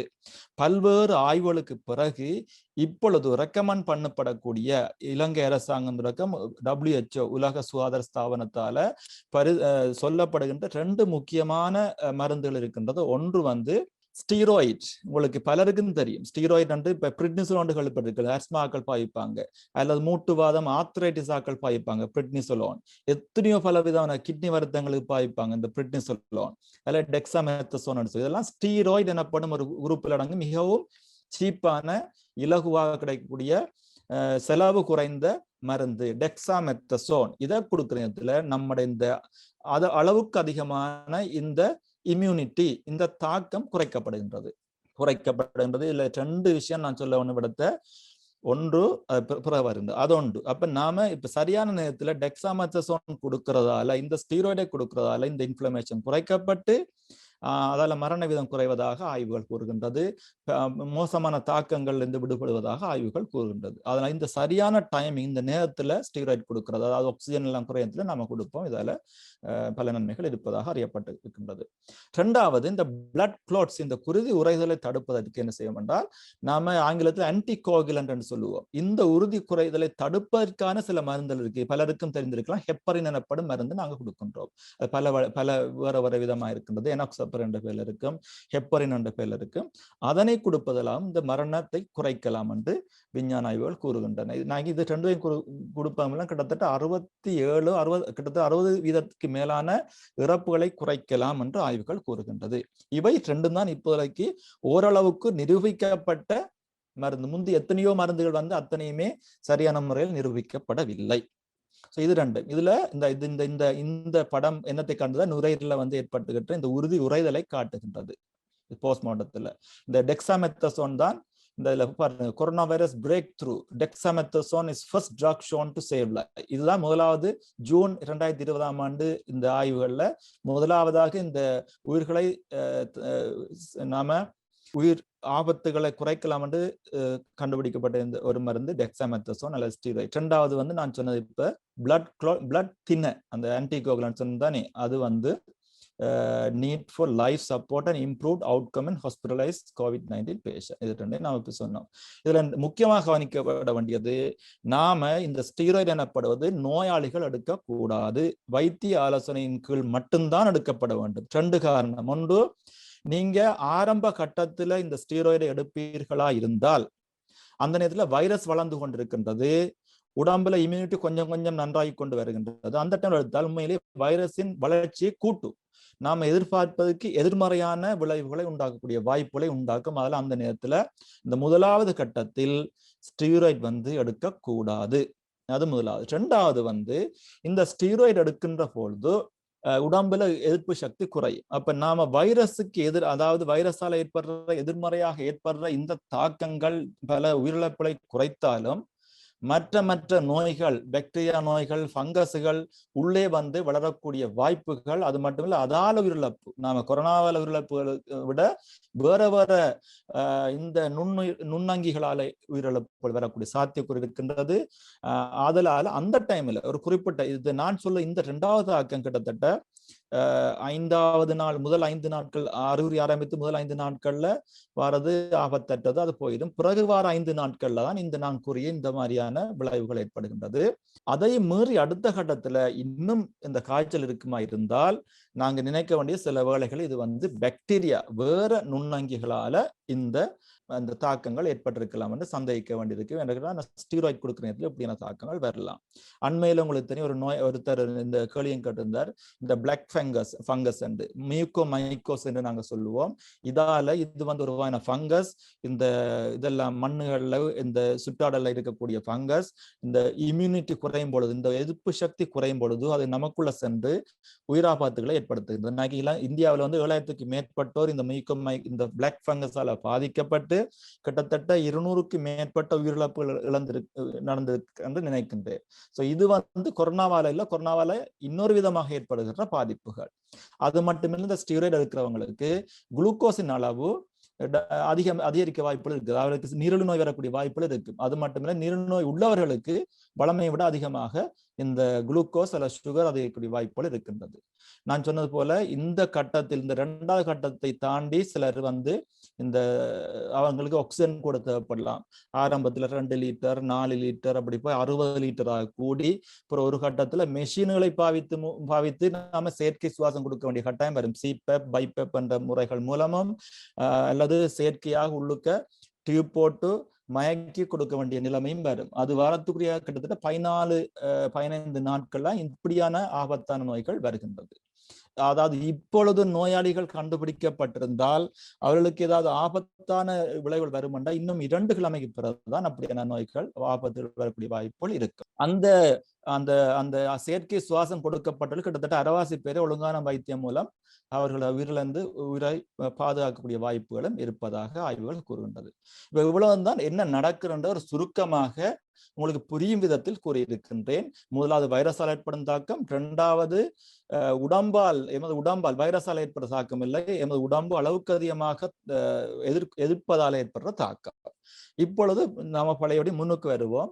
எப்படி இந்த நோய் இதுவும் இந்த அறிவும் நான் இப்ப சொல்லப்பட்ட 2-3 ஸ்லைட சொல்லப்பட்ட அறிவும் மிக முக்கியம் என்று கேட்டால் யார் மூலம் எப்படி இந்த நோய் பரவுகின்றது என்று பார்ப்போம். இது ஏன் தெரிந்திருக்கணும் என்றால் இப்படி சாதாரணமாக ஒரு சிம்டம் ஒரு அறிகுறி இல்லாதவர்கள் இருந்து கூட மட்டுமில்லை, அவர்கள் தான் முக்கியமாக மற்றவர்களுக்கு நோய்களை பரப்புகின்றார்கள். இது முக்கியமாக திரும்ப கூறுகின்றேன். கிட்டத்தட்ட 60 நோய்கள் யார்கிட்ட இருந்து வந்தது? ஒரு அறிகுறியுமே இல்லாதவர்கள். வைரஸ் இருக்குது ஆனா அறிகுறிகள் இல்லை. இவர்களிடமிருந்து தான் கிட்டத்தட்ட 60 நோய்கள் மற்றவர்களுக்கு பரப்பப்படுகின்றது. 47%. அதாவது சிம்டம் ஒன்றுமே இல்லை. அப்ப உங்களுக்கு தெரியும், நீங்க இலவாக அவங்களோட பேசிக்கொண்டு வருவீங்க, ஆனால் சில நாட்களின் பின்பு உங்களுக்கு நோய் இருக்கும். அவற்றை இந்த எடுத்தவருக்கு ஆரம்பத்தில் அறிகுறிகள் இல்லாமல் இருக்கலாம். அடுத்ததாக நோய் உள்ளவர்கள் கிட்டத்தட்ட நோய் உள்ளவர்கள் நமக்கு தெரிந்திருக்கும், இருமல் சளி காய்ச்சல் இருக்கும், நம்ம அவர்களுடன் பழகும் பொழுது வருகின்றது. கிட்டத்தட்ட 38% இந்த கோவிட் நோய்கள் இப்படி நோய் அறிகுறி உள்ளவர்கள் இடமிருந்து பரவுகின்றது. இன்னும் ஒரு 10% என்று எப்படி பரவுகின்றது என்று கேட்டால், அந்த வைரசுகள் ஏதோ உங்களோட மேசையிலேயோ அல்லது ஏதோ கதவிலேயோ ஏதோ இடத்துல ஒருத்தர் தொடும் பொழுது அந்த வைரஸ் வந்து அந்த சூழலில் இருந்து நீங்கள் அதை தொட்டு உங்களோட முகத்தை தொடும் பொழுது,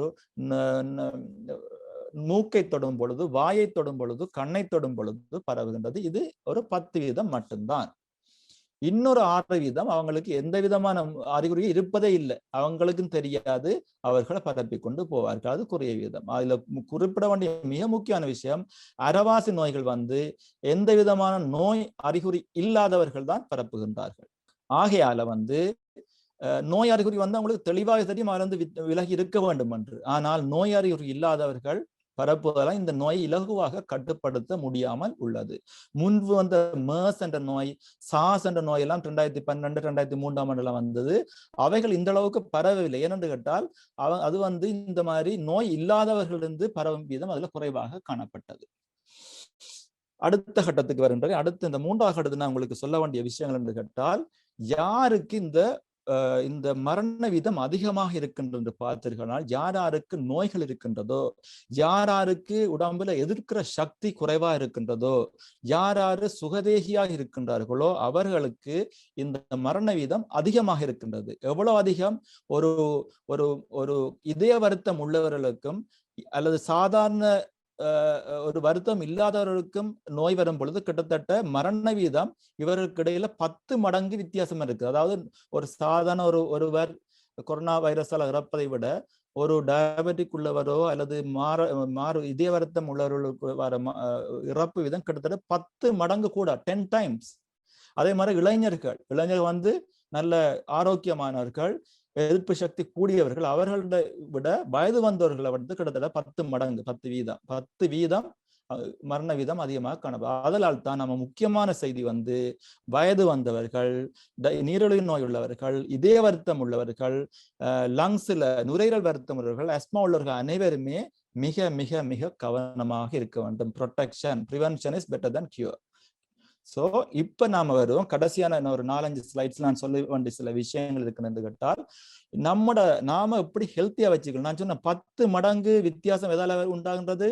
வெறுமனே இந்த உடம்புல எதிர்ப்பு சக்தி குறையதால உண்டாகின்றது. அட்லீஸ்ட் நாம் அதை செய்யலாம். இதை பற்றி நாம கதை பேசுவது குறைவு. நாம மருந்து நாம பார்ப்பதைய 2 முக்கியமான விடைகளை நாம கவனம் எடுப்பது குறைவு. ஒன்று ப்ரிவென்ஷன். ஏற்கனவே டாக்டர் பேராந்தராஜ் சொன்ன போல இந்த மாஸ்க் அணிகிறது, மாஸ்க்ன்றது நம்ம பாக்கெட்டுக்குள்ள இருக்கிற வேக்சின், அதை நாம செய்ய விடுத்தோம்.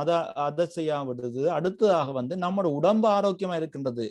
பீதியால உங்களுக்கு இம்யூனிட்டி குறையும், அச்சத்தால உங்களுக்கு வருத்தங்கள் வரக்கூடிய சாத்தியக்கூறு குறையும். அதனால இதெல்லாம் எப்படி குறைக்கலாம்னு பார்த்தா 5 விடயத்தை நான் அவிடத்தை கூறலாம் நினைக்கின்றேன். ஒரு 3-4 ஸ்லைட்ஸ்ல சொல்லி முடிக்கலாம். ஒன்று, உணவு, சரியான உணவு மூலம். இரண்டாவது, ஃபாஸ்டிங்கை பற்றி 2 விஷயங்கள் சொல்றேன். உண்ணாதிருத்தல் மூலமும் இம்யூனிட்டியை கூட்டலாம். அடுத்தது ஸ்ட்ரெஸ், நீங்க இந்த நான் சொல்ல பீதியாலேயே இந்த உங்களுக்கு இந்த என்ன எதிர்ப்பு சக்தி குறைகின்றது, அதனை தவிர்ப்பது எப்படி. அடுத்தது எக்ஸசைஸ், ஆரோக்கியமான சில அபியாசி, அந்த எக்ஸசைஸ் பண்ணுவது மூலம் 20-30 நிமிஷம் நடப்பது மூலமே உங்களோட ஆரோக்கியத்தை பண்ணலாம். சரியான நித்திரை. அடுத்ததா கடைசியா தான் நம்ம மருந்துண்டு போகலாம். இதுல உணவு என்று சொல்லும் பொழுது திருக்குறள்ல சொல்லப்பட்டிருக்கு, உணவென்ற மருந்தென்ற ஒரு அத்தியாயம் இருக்கின்றது, 10 குறட்கள் இருக்கின்றது. என்ன மருந்தென்று சொல்லப்படுகின்றது பார்த்தீங்கன்னா அத்தனையுமே உணவை பற்றி மட்டும்தான் சொல்லப்படுகின்றது. பலர் திருக்குறள் திருவள்ளுவர் என்று சொன்னா நீங்க நம்ப மாட்டீர்கள். ஏன்னா நாம எல்லாம் வெஸ்டர்ன், அந்த சைக்காலஜி வெஸ்டர்ன் அந்த மேற்கத்திய சொன்னாதான் நம்புவோம், அமெரிக்கன் சொன்னாதான் நம்புவோம் இருப்பவர்களுக்கு சொல்கின்றேன். எங்களுடைய மேற்கத்திய அலோபதி மெடிசின் தந்தை என போற்றப்படுபவர் தான் ஹிப்போக்ரட்டிஸ். பல நூற்றாண்டுகளுக்கு முன்பு வாழ்ந்தவர். அவர் கூறுகின்றார், ஃபுட் லெட் ஃபுட் பி தை மெடிசின், லெட் மெடிசின் தை ஃபுட். அதாவது உங்களோட உணவே மருந்தாக இருக்கட்டும், உங்களோட மருந்தே உணவாக இருக்கட்டும் என்று அவரே சொல்லியிருக்கின்றார். அதைத்தான் திருவள்ளுவரும் சொல்லுகின்றார். ஆகையில் உணவை மாற்றுவதன் மூலம் உங்களோட இம்யூனிட்டியை மாற்றலாம். இதுல எல்லாம் நாம பேசுறதுக்கு நேரம் இல்லை. இந்த கடைசி கட்டத்தை பாருங்க, இது 3 மைக்ரோ நியூட்ரியன் எனப்படும் 3 வகையான உணவுப் பொருட்கள் இருக்கின்றது. விட்டமின்ஸ் இருக்கின்றது, ஒரு 10-15 விட்டமின் உங்களுக்கு தெரியும். அதுகள் மூலமும் சில விட்டமின் டி, விட்டமின் சி என்பன பல ஆய்வுகள்ல இந்த வைரஸ் தாக்கத்தை குறைக்கலாம் என்று சொல்லப்படுகின்றது. இன்னும் அதுல தெளிவு இல்லை. அதே போல சில ஜிங்க் எனப்படும் கனிப்பொருள் எடுப்பதன் மூலம் பல தாக்கத்தை குறைக்கலாம் என்று பல ஆய்வுகள் கூறுகின்றது. அதை பற்றி தெளிவான இன்னும் முடிவுகள் இல்லை. இதை விட முக்கியமான ஒன்று இருக்கின்றது, பைட்டோ நியூட்ரியன்ஸ். ஆயிரக்கணக்கில் இருக்கின்றது, நம்மளை சுத்தி இருக்கின்றது, தாவரங்கள் இருக்கின்றது, ஆயிரக்கணக்கில் இருக்கிற பைட்டோ நியூட்ரியன்ஸ். இந்த ஆயுர்வேத சித்த மருத்துவர்கள் பாவிக்கின்றது இந்த பைட்டோ நியூட்ரியன்ஸ், அதாவது ஆன்டி ஆக்சிடன்ட் சொல்லுவார்கள். இந்த தாவரங்கள்ல, இந்த காட்டில் இருக்கின்ற இந்த படங்களை காணப்படுது இந்த தாவரங்கள், தாவர பதார்த்தங்கள்ல ஆயிரக்கணக்கில் இயற்கையாகவே நம்ம உடம்புல நோய்களை எதிர்க்கக்கூடிய, ஆரோக்கியமா வைத்திருக்கக்கூடிய, எதிர்ப்பு சக்தியை கூட்டக்கூடிய பல இந்த பொருட்கள் இதில் அடங்கி இருக்கின்றது. அதுதான் பைட்டோ நியூட்ரியன்ஸ் சொல்வார்கள். கிட்டத்தட்ட ஒரு ஆய்வு பண்ணார்கள், 3000 இப்படிப்பட்ட உணவுகளை எடுத்து ஆய்வு பண்ணார்கள். எல்லா தாவர உணவுகளை எடுத்து, தாவர உணவுகள்ல மட்டும்தான் பைட்டோ நியூட்ரியன்ஸ் இருக்கு. பைட்டோன்னா தாவரம் அர்த்தம். இந்த ஆய்வுகள்ல கிட்டத்தட்ட அதிகமாக, மிக அதிகமாக எதுல பைட்டோ நியூட்ரியன்ஸ் இருக்குது, அதாவது பைட்டோ நியூட்ரியன்ஸ் அதிகமா இருக்கும், அது கேன்சர் வராம பல நோய்கள் வராம தடுக்கக்கூடிய அற்புதமான இயற்கையாக படைக்கப்பட்ட மருந்துகள். அவைகள் எங்க இருக்குன்னு பார்த்தால் நம்மளோட கரிமஞ்சள், மிளகு, இஞ்சி போன்ற கருவா, கராம்பு போன்றதெல்லாம் மிக அதிகமாக இருப்பதாக அந்த ஆய்வுகள் கூறின. ஆதலால நிச்சயமாக இதை பற்றி ஆய்வுகள் இல்லை என்பதற்காக இதெல்லாம் பொய் என்று சொல்லிவிட முடியாது. ஏற்கனவே பல ஆய்வுகள் செய்யப்பட்டிருக்கின்றது, பல நல்ல முடிவுகள் இருக்கின்றது. இருந்தாலும் கொரோனாவில் இது சரி வருமானு கேட்டால் எனக்கு இப்பொழுது தெளிவான அறிவுரையை கூற முடியாது. நிச்சயமாக இது உடம்புக்கு நன்மையை செய்யும், நம்மளோட இம்யூனிட்டியை கூட்டும் என்பதில் எந்த சந்தேகமும் இல்லை. அதுக்குரிய ஆய்வுகள் இருக்கின்றது. இது பைட்டோ நியூட்ரியன்ஸ். அதே போல நான் சொன்ன விட்டமின் டி மிக அதிகமாக உள்ளவர்களுக்கு மிக மோசமாக இந்த கொரோனா நோய் தாக்கம் இருப்பதற்கு வாய்ப்புகள் இருப்பதாக சில ஆய்வுகள் கூறுகின்றது. அது மட்டுமில்லை, இன்னொரு அதிர்ச்சி சேரக்கூடிய விஷயம் இருக்கின்றது. உலகத்தில் கிட்டத்தட்ட 70% மக்கள் இந்த விட்டமின் டி குறைவாக இருப்பதாக கணிப்பிடப்பட்டிருக்கின்றது, இலங்கை உட்பட. ஆதலால நான் நினைக்கின்றேன் விட்டமின் டி கொடுப்பது பல மோசமான விளைவுகளை தவிர்க்கலாம் நம்புகின்றேன். சில ஆய்வுகள் அதனை ஊர்ஜிதப்படுத்துகின்றது. இதுல பல இன்னும் அதுல தெளிவு சில விஞ்ஞானிகள் அடித்து கூறுகின்றார்கள். நிச்சயமாக ஒன்று, குறைபாடு உள்ளவர்களுக்கு மோசமான தாக்கம் இருப்பதாகவும், அதே நேரத்தில் இந்த விட்டமின் டி அதிகமாக கொடுக்கும் பொழுது மோசமான தாக்கங்களிலிருந்து விடுபடலாம் என்றும் சில ஆய்வுகள் கூறுகின்றது. கடைசியா நான் சொன்ன எண்ணங்கள், உணவு அடுத்ததாக நான் உணவை பற்றி ரொம்ப கதைக்கிறதுக்கு இந்த நேரம் போதால இதை பற்றி அடுத்ததாக எண்ணங்களை பற்றி சொல்லும் பொழுது முக்கியமான ஆய்வு சொல்லுகின்ற இவதான் டாக்டர் இமோட்டோ எனப்படும் ஒரு விஞ்ஞானி. அவர் செஞ்ச ஒரு ஆய்வு நீங்க யூடியூப்ல போய் பார்க்கலாம். இது அத்தனையும் ஒரு ஏதோ தத்துவம் பேசுற மாதிரி இருக்கணும், அத்தனையுமே நடந்த ஆய்வுகள். இவர் செஞ்ச ஒரு ஆய்வு கிட்டத்தட்ட ஜப்பான்ல செஞ்சார். அண்மையில இவர் இறந்து விட்டார். ஒரு 4 அறையில போய் அவர் என்ன செஞ்சார், ஒவ்வொரு அறையிலையும் ஒரு சொல்லுவோமே ஒரு அறையில ஒரு நீர்ல வந்து கப்புல ஒரு கிளாஸ்ல வைத்து நீரை வைத்து கொண்டு ஒவ்வொரு அறையிலும் இப்படி கிளாஸ்ல நீரை வைத்து கொண்டு ஒரு அறையில போய் சொல்றது ஓகே தேங்க்யூன்னு நல்ல பாசிட்டிவான வைப்ரேஷனை கொடுக்குறது. இன்னொரு அறையில போய் I love you oh love என்றது கொடுக்குறது. நீங்க இப்ப ஒரு நல்ல வார்த்தை சொன்னோடனே ஆட்டோமேட்டிக்கா உங்களோட உடம்பு மனமெல்லாம் மாறி ஒரு வைப்ரேஷனை உண்டாக்கும். அப்ப அதே போல சில அறைகள்ல சில இந்த கிளாஸ் அந்த தண்ணி கப் இருக்கின்ற அறையில போய் ஐ வில் கில் யூ அந்த மாதிரி எதிர்மறையான அல்லது சில எண்ணங்களை அல்லது வார்த்தைகளை சொல்லி போட்டு அதை பிறகு என்ன செய்தார் அவர் வந்து அந்த நீரை எடுத்து உறைய வைத்து சில ஸ்பெஷலான மைக்ரோஸ்கோப்ல பார்க்கும் பொழுது ஏற்பட்ட வடிவங்கள் தான் இவை ஒன்றும் கற்பனையான வடிவங்கள் அல்ல. தேங்க்யூ என்னும் பொழுது ஏற்படும் வடிவம், லவ் ஏற்படும் வடிவம், ஐ வில் கில் யூ எனப்படும் சொல்லப்படுவது ஏற்படும் அலங்கோலமான வடிவங்கள். அது மட்டுமில்ல, ஒரு பிரார்த்தனைக்கு முன் இது இப்படி இருந்தது, பிரார்த்தனைக்கு முன் இப்படியான வடிவம் ஏற்பட்டது. இதை நீங்க யூடியூப்ல பார்க்கலாம். இதை பற்றி ஒரு I think what a message என்ற ஒரு பேர்ல ஒரு ஆங்கில படமும் எடுக்கப்பட்டது. இதான் என்ன சொல்ல வருகிறேன் என்றால், எமது எண்ணங்கள் நீரை பாதிக்கும். எமது உடம்பு கிட்டத்தட்ட 70% உடம்பு வந்து நீரால் உருவாக்கப்படுகின்றது. ஆதலால நீங்க மற்றவர்களுக்கு சொன்னாலோ அல்லது உங்களுக்கு சொன்னாலோ நல்ல எண்ணங்கள் நல்ல பாதிப்பை உண்டாக்கும், தீய எண்ணங்கள் தீய பாதிப்பை உண்டாக்கும். இதை பிளசிபோ எஃபெக்ட் என்று சொல்லுவாங்க. எங்கட வெஸ்டர்ன் மெடிசன்ல சொல்ல ஒரு பிளசிபோ எஃபெக்ட் என்று சொல்லுவோம். அதாவது நீங்க ஒரு நோயாளிக்கு சொல்லுங்க 100 நோயாளி என்று வாரார்கள், தலையடியோடு வாரார்கள். நான் அவர்களுக்கு சொல்றேன், இந்த மருந்து எடுங்க, கட்டாயம் சுகமாகும் என்று கொடுக்கின்றேன், மருந்தை கொடுக்கின்றேன், 30 பேருக்கு சுகமடைகின்றது. ஆனால் நான் கொடுத்த அந்த மருந்து வந்து உண்மையிலே மருந்து அல்ல, வெறும் ஒரு இனிப்பு மிட்டாய் தான். அவர்களுக்கு தெரியாது. ஆனால் அவருடைய நம்பிக்கை இருந்தபடியா 30 பேருக்கு குணமடைகின்றது. இது விஞ்ஞானபூர்வமாக நிரூபிக்கப்பட்டிருக்கின்றது. அது மட்டுமல்ல, அவரோட பிரெயின்ல சில ஸ்பெஷலான ஸ்கேன் பண்ணும் பொழுது நல்ல விதமான கெமிக்கல்கள், பாசிட்டிவான கெமிக்கல்கள் உருவாவதையும் கண்டுபிடித்தார்கள். நம்பிக்கைக்கு இந்த அளவு, எண்ணத்துக்கு நம்பிக்கைக்கு இந்த அளவு ஒரு ஸ்ட்ராங்கான ஒரு பவர் இருக்கின்றது, சக்தி இருக்கின்றது. அதனால் உங்களுக்கு நீங்க ஆரோக்கியமா இருக்கிறீர்கள், நன்றாக வருவோம் என்று நினைக்கும் பொழுது அதை நல்ல தாக்கங்கள் உருவாகின்றது. அதே போல வருத்தம் வந்து என்று பீதி அடையும் பொழுது அதுக்கு எதிர்மறையான தாக்கம் வந்து ஆபத்தான விளைவுகளை உருவாக்கக்கூடிய வாய்ப்புகளை உருவாக்குகின்றது. அதே போலத்தான் இவர் தான் இத நித்திரையை பற்றி, உறக்கத்தை பற்றி நான் உலகத்துல ஒரு மிகவும் உயர்ந்த ஒரு விஞ்ஞானி, இதை பற்றி ஆய்வுகள் செஞ்ச ஒரு விஞ்ஞானி மேத்யூ வாக்கர் எனப்படும் ஒரு பேராசிரியர். அவர் சொல்ற விஷயம், sleep is the single most effective thing we can do to reset our brain and body health each day. Mother's nature's best effort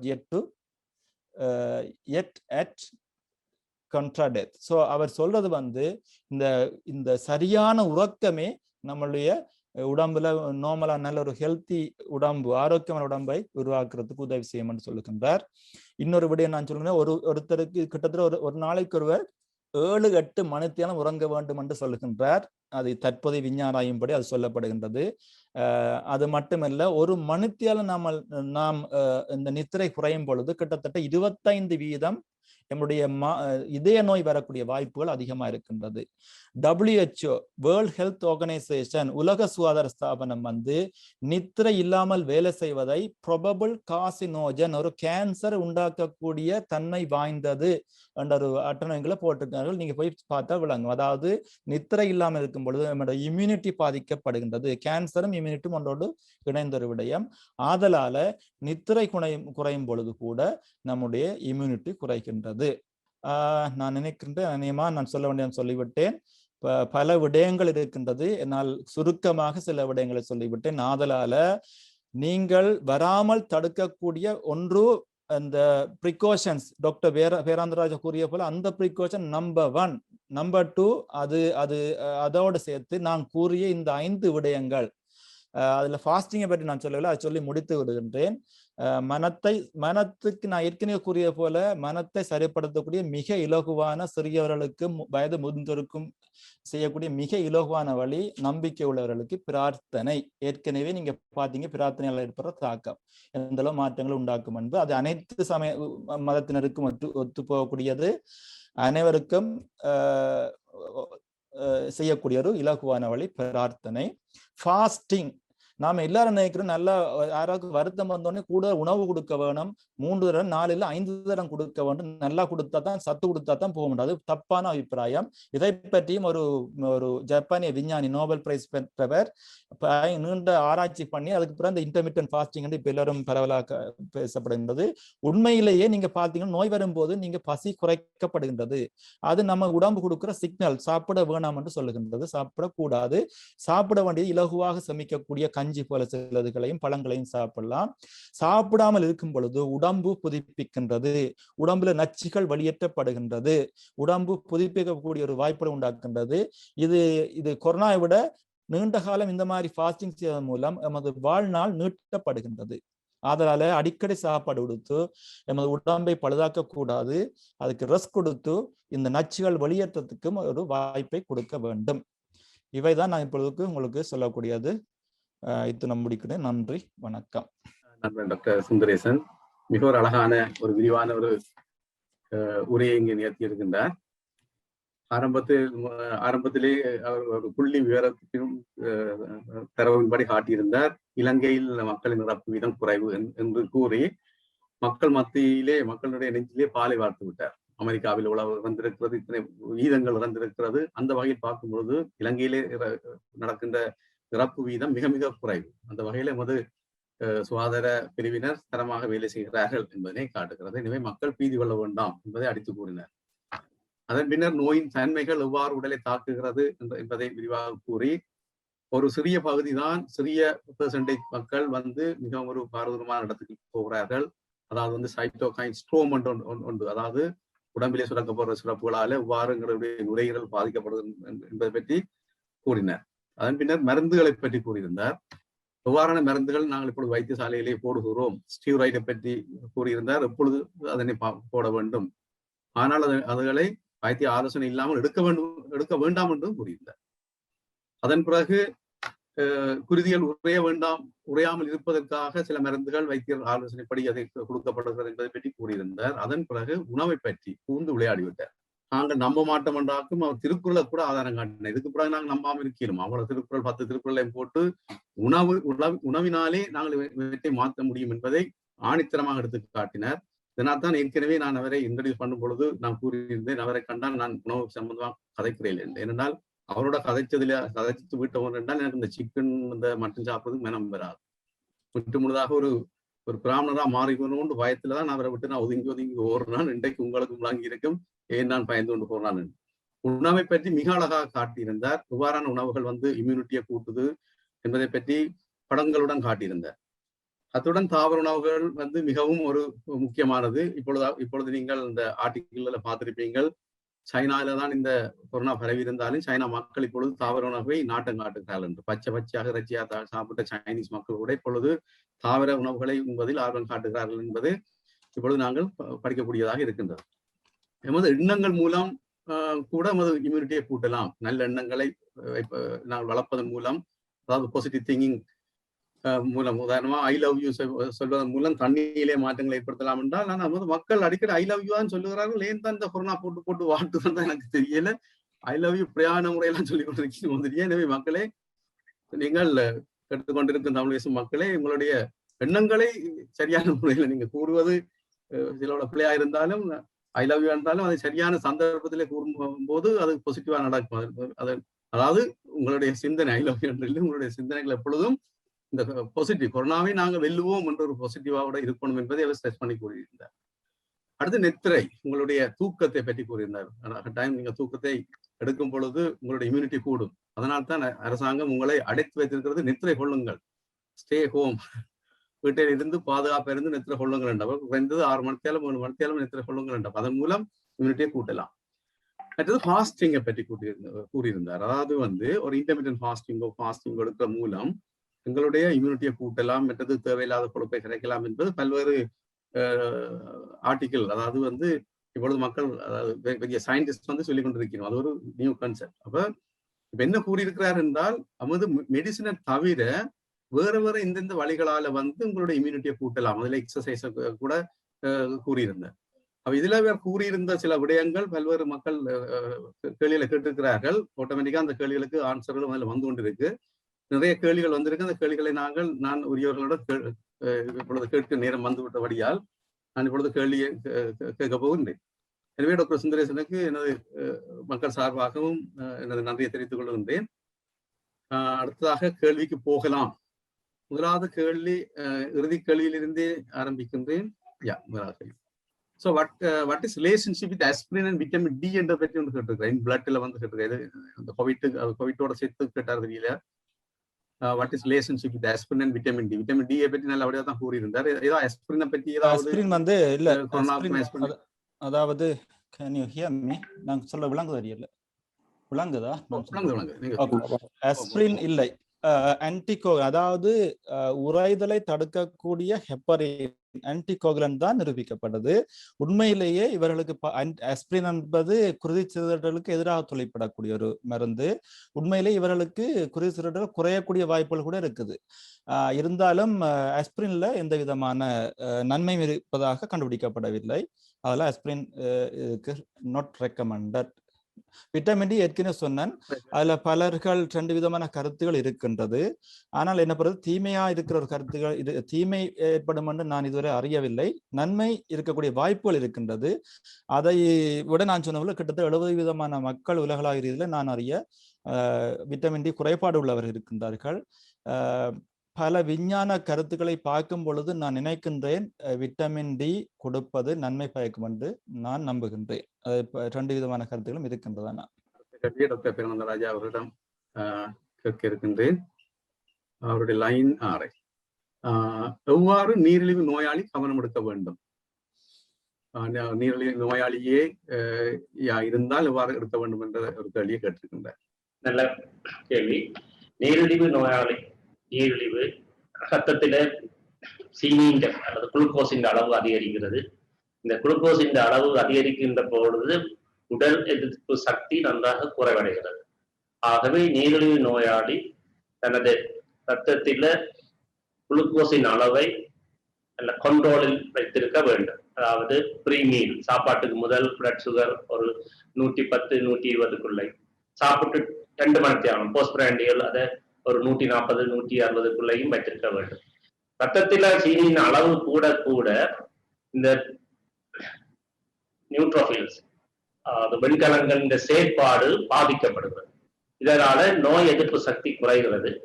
அதனால் இந்த நோய்கள் உடம்பிலே தாக்கங்களை ஏற்படுத்துகின்ற அளவு அதிகரிக்கிறது. ஆகவே நீரிழிவு நோயாளிகள் தங்களது குளுக்கோஸ் மட்டத்தை நல்ல கட்டுப்பாட்டில் வைத்திருக்க மிக முக்கியமானது. மற்றது போதிய அளவு நியூட்ரிஷனான உணவுகளை எடுத்துக்க வேண்டும். இங்கு மகான் நான் கூறிக்கொள்ற இன்னொன்று, இந்த டிஸ்கஷன்ல டாக்டர் சுகந்தன் டாக்டர் கஜேந்திரன் இணைந்துள்ளார்கள். அவர்களிடம் நீங்கள் கேள்வி கேட்கலாம். நன்றி நன்றி. டாக்டர் அடுத்த கேள்வியை டாக்டர் சுகந்தன்கிட்டே கேட்கலாம். 6வது ஆள் நீங்கள் ஆன்சர் பண்ணலாம் என்றால் ஒரு நேர் கேட்டிருக்கின்றார்.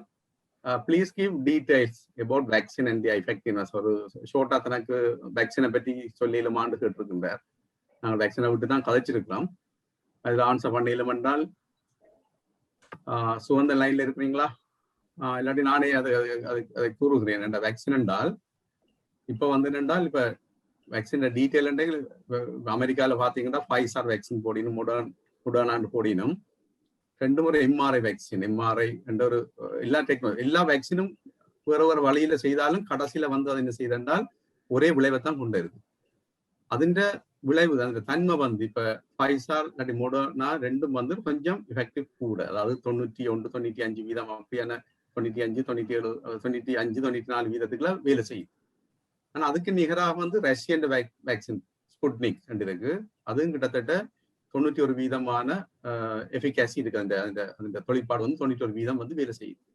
இலங்கையில முதல் போடப்பட்ட வேக்சின் கோவிஷீல்டு சொல்றது ஆஸ்ட்ராசெனிகா அந்த வேக்சின். அது எங்களுக்கு கிட்டத்தட்ட அது என்ன செய்தால் ஒரு கிட்டத்தட்ட 75 வீதமான எஃபெக்டிவா கொண்டு வருது. போட்டம் என்றால் 78 வீதமான ஒரு பாதிப்பை கொண்டு வருது. இதை விட இப்ப சைனோஃபார்ம் அதாவது சினோஃபார்ம் சைனா வேக்சின் இப்ப வந்து கொண்டு இருக்கு. அதுவும் ஒரு 70 வீதமான ஒரு ப்ரொடெக்ஷனை கொடுக்குது எங்களுக்கு இந்த வேக்சின்ல இருந்து. அப்ப இதோட ஷோர்ட்டா சொல்லி இருக்கிறேன். சுகந்தன் ஏதாவது நீங்க லைன்ல இருப்பீங்களா? மேலும் கூற விரும்பினா கூறலாம். இல்லாட்டி யாராவது நேரில் கூறண்டா கூறலாம். அடுத்த கேள்வி. Earlier it was told that symptoms of COVID is fever and dry cough. But today in this webinar, I came to know that even flu and cold are also the symptoms. Please clear my doubt. அவருக்கு அந்த corona மற்றது flu மற்றது நார்மலா வர தடிமல் எல்லாம் ஒரே மாதிரி இருக்கின்ற ஒரு கன்ஃபியூஷன்ல கேட்டிருக்கிறார். இதுக்கு நீங்கள் விளங்கப்படுத்த போறீங்க? யாராவது ஒரு ஆள் விளங்கப்படுத்தலாம். அறிகுறிகள் மாறுபடும். ஃப்ளூ மாதிரி தான் இருக்கும். அறிகுறிகளை வச்சு நாம கண்டுபிடிக்க முடியாது.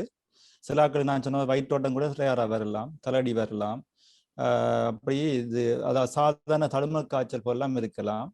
இதுதான் என்று சொல்ல முடியாது. ஒவ்வொரு உடல் அமைப்புக்கும் ஒவ்வொருத்தருக்கு ஏற்ற மாதிரி அந்த அறிகுறிகள் மாறுபடலாம். சிலர்களுக்கு அறிகுறி இல்லாமல் கூட இருக்கலாம். நான் ஏற்கனவே கூறியது போல. இன்னொரு கேள்வி ஒன்று கேட்டிருக்கீங்கன்னா, there are some media said virus enter through eye also. What your opinion? கண்ணுக்குள்ளாலையும் போகலாம் என்று. ஏனென்றால் நான் இது கிட்ட நான் ஒரு இதை பார்த்துருக்கிறேன் என்றால், இது வந்து வைரஸை வந்து அந்த கோணியா அந்த எங்கட கண்ணுல வார தண்ணியிலிருந்து ஐசோலேட் பண்ணி இருக்கணும். ஒன்று ரெண்டு ஆர்டிகல் வந்து வெளியிட்டிருக்கணும். சைனால கண்ணுக்களால வந்து பரவும், அதாவது கண்ணுல வந்து சில இன்ஃபெக்ஷனை கொடுக்குது. இப்ப நார்மலா நீங்கள் பாத்தீங்களா என்றால், டெங்கு வைரஸ் அண்டைக்குல சிலருக்கு கண்ணெல்லாம் வந்து வரும். சும்மா நார்மலா வைரஸாலேயே கண் வருத்தம் வரும், அதே நேரம் காய்ச்சலும் வரும். இதே மாதிரி தான் கொரோனா வைரஸாலேயும் வந்து கண்ணுல வந்து கண்ணு வந்து எஃபெக்ட் பண்ணுது. அதெல்லாம் ரிப்போர்ட் பண்ணப்பட்டிருக்கு. கண்ணால தான் பரவி ஒரு கிருமி, அதாவது கொரோனா ஏற்படுத்தி ஒரு ஆளை வந்து பெரிய தாக்கத்தை ஏற்படுத்துறது இன்னும் ப்ரூவ் பண்ணல. முதல் ஆரம்பத்தில் ஓமண்டாலும் திருப்பி சொல்லியிருக்கேன்னு அப்படி இல்லை. இது ஒரு பிரைமரி இன்ஃபெக்ஷன் இல்லை. இதால வந்து கண்ணுக்களால வந்து பிரைமரி இன்ஃபெக்ஷன் இல்லை. ஆனா கண்ணுல ஐசோலேட் பண்ணப்பட்டிருக்கு, கண்ணுக்கு இன்ஃபெக்ஷன் வரும். அடுத்த கேள்வியை கேட்டிருக்கணும். I am living in Colombo. I had taken my first dose of Covishield on March 1st. And I think that the date for the second dose has come, but still the injection was not received. I think because of lack of dose, my question is, can I take Sinopharm injection, both one night, and second neglecting Covishield? ரசவந்தனாரும் லைன்ல இருக்கீங்களா? முதல் அவர் Covishield vaccine எடுத்துட்டார். கிட்டத்தட்ட March 1 எடுத்திருக்கிறார். இப்ப வந்து vaccine அடுத்த 2வது டோஸ் போடுறதுக்கு வேக்சின் இல்லை. கிட்டத்தட்ட என்னென்றால் ஒரு வேக்சின் போட்டு கோவிஷீல்டு வேக்சின் போட்டு 3 கிழமைக்குல இருந்து 3 மாசத்துக்குள்ள நீங்கள் 2வது டோஸ் போடணும். ஆனா 2வது டோஸ் வந்து உங்களுக்கு இல்ல, அது வந்து சினோஃபார்ம் தான், சைனீஸ் வேக்சின் தான் இருக்கு, இல்லாட்டி ரஷ்யன் வேக்சின் இருக்குன்னா போடுங்கோ. 2 வேக்சினை விடாதீங்க, வேக்சினை போடுங்க. ஏனென்றால் வேற வேற விதமா தயாரிக்கப்பட்டாலும் கடைசி முடிவு வந்து ஒன்றுதான். கடைசி ஒரு இடத்துல வந்து சேரணும். வேக்சின் வேற பக்கத்தால தயாரிக்கப்பட்டு வந்தாலும் வந்து செயற்படுற இடம் வந்து எங்களோட உடம்புல வந்து ஒரு எதிர்ப்பு சக்தியை வந்து ஏற்படுத்துறது தான். அப்ப அந்த இடத்துல எல்லா வேக்சினுக்கும் ஒரு பொது இருக்கு. அப்ப இப்ப வந்து சில பேப்பர்கள் சொல்லுது என்றால், 1வது வேக்சின் ஒரு வேற வேக்சின், 2வது வேற வேக்சின் போடைக்குல அந்த எஃபெக்ட் வந்து கூட இருக்கலாம். ஆனா சில நேரங்கள்ல சின்ன சைடு எஃபெக்ட் தான். நீங்க நிக்கிற மாதிரிக்கு சைடு எஃபெக்ட் வந்து ஆளை கொள்ற அளவு சைடு எஃபெக்ட் இல்ல. சின்ன நிலையில காய்ச்சலா இருக்கலாம், இல்லாட்டிக்கு போட்ட இடத்துல சில வேலை இச்சிங், இல்லாட்டி நோவா இருக்கலாம், இல்லாட்டி ஒரு கிழமைக்கு உடம்புல ஒரு நோவா இருக்கலாம். அப்படியான சைடு எஃபெக்ட் தான் வருதே ஒழிய இதால பெரிய பாதிப்பான சைடு எஃபெக்ட் இல்லைன்னா 2வது டோஸ் மாத்தி போடலாம். என்னடா இது நான் 2 நாளைக்கு முதலே இது இன்னொரு வெபினார்ல டிஸ்கஸ் பண்ண உடனே உங்களுக்கு இந்த ஆன்சரை பாரு. அப்ப நீங்கள் பயப்படாமல் நீங்கள் எந்த வேக்சின் கிடைக்குதோ அதை நீங்க போடலாம். 3 மாசத்துக்கு நீங்க மற்ற வேக்சினை போடலாம். Other than food, any exercise, it can be increase immunity. அதாவது டாக்டர் சுந்தரேசன் கிளியாரா உங்களுக்கு சொல்லியிருக்கிறார். எக்ஸசைஸ் நீங்க செய்யுங்க உண்டு. அடுத்தது, hi doctor, thank you for giving this information during the period. Is the COVID variant spreading in Sri Lanka now is airborne or not? இப்ப இருக்கிற அந்த COVID variant வந்து airborne or not னு கேட்டிருக்கிறார் doctor Fernantharaja sir. Can you answer it? Is the COVID variant spreading in Sri Lanka now is airborne or not? Dr. Kajandan, can you answer this question?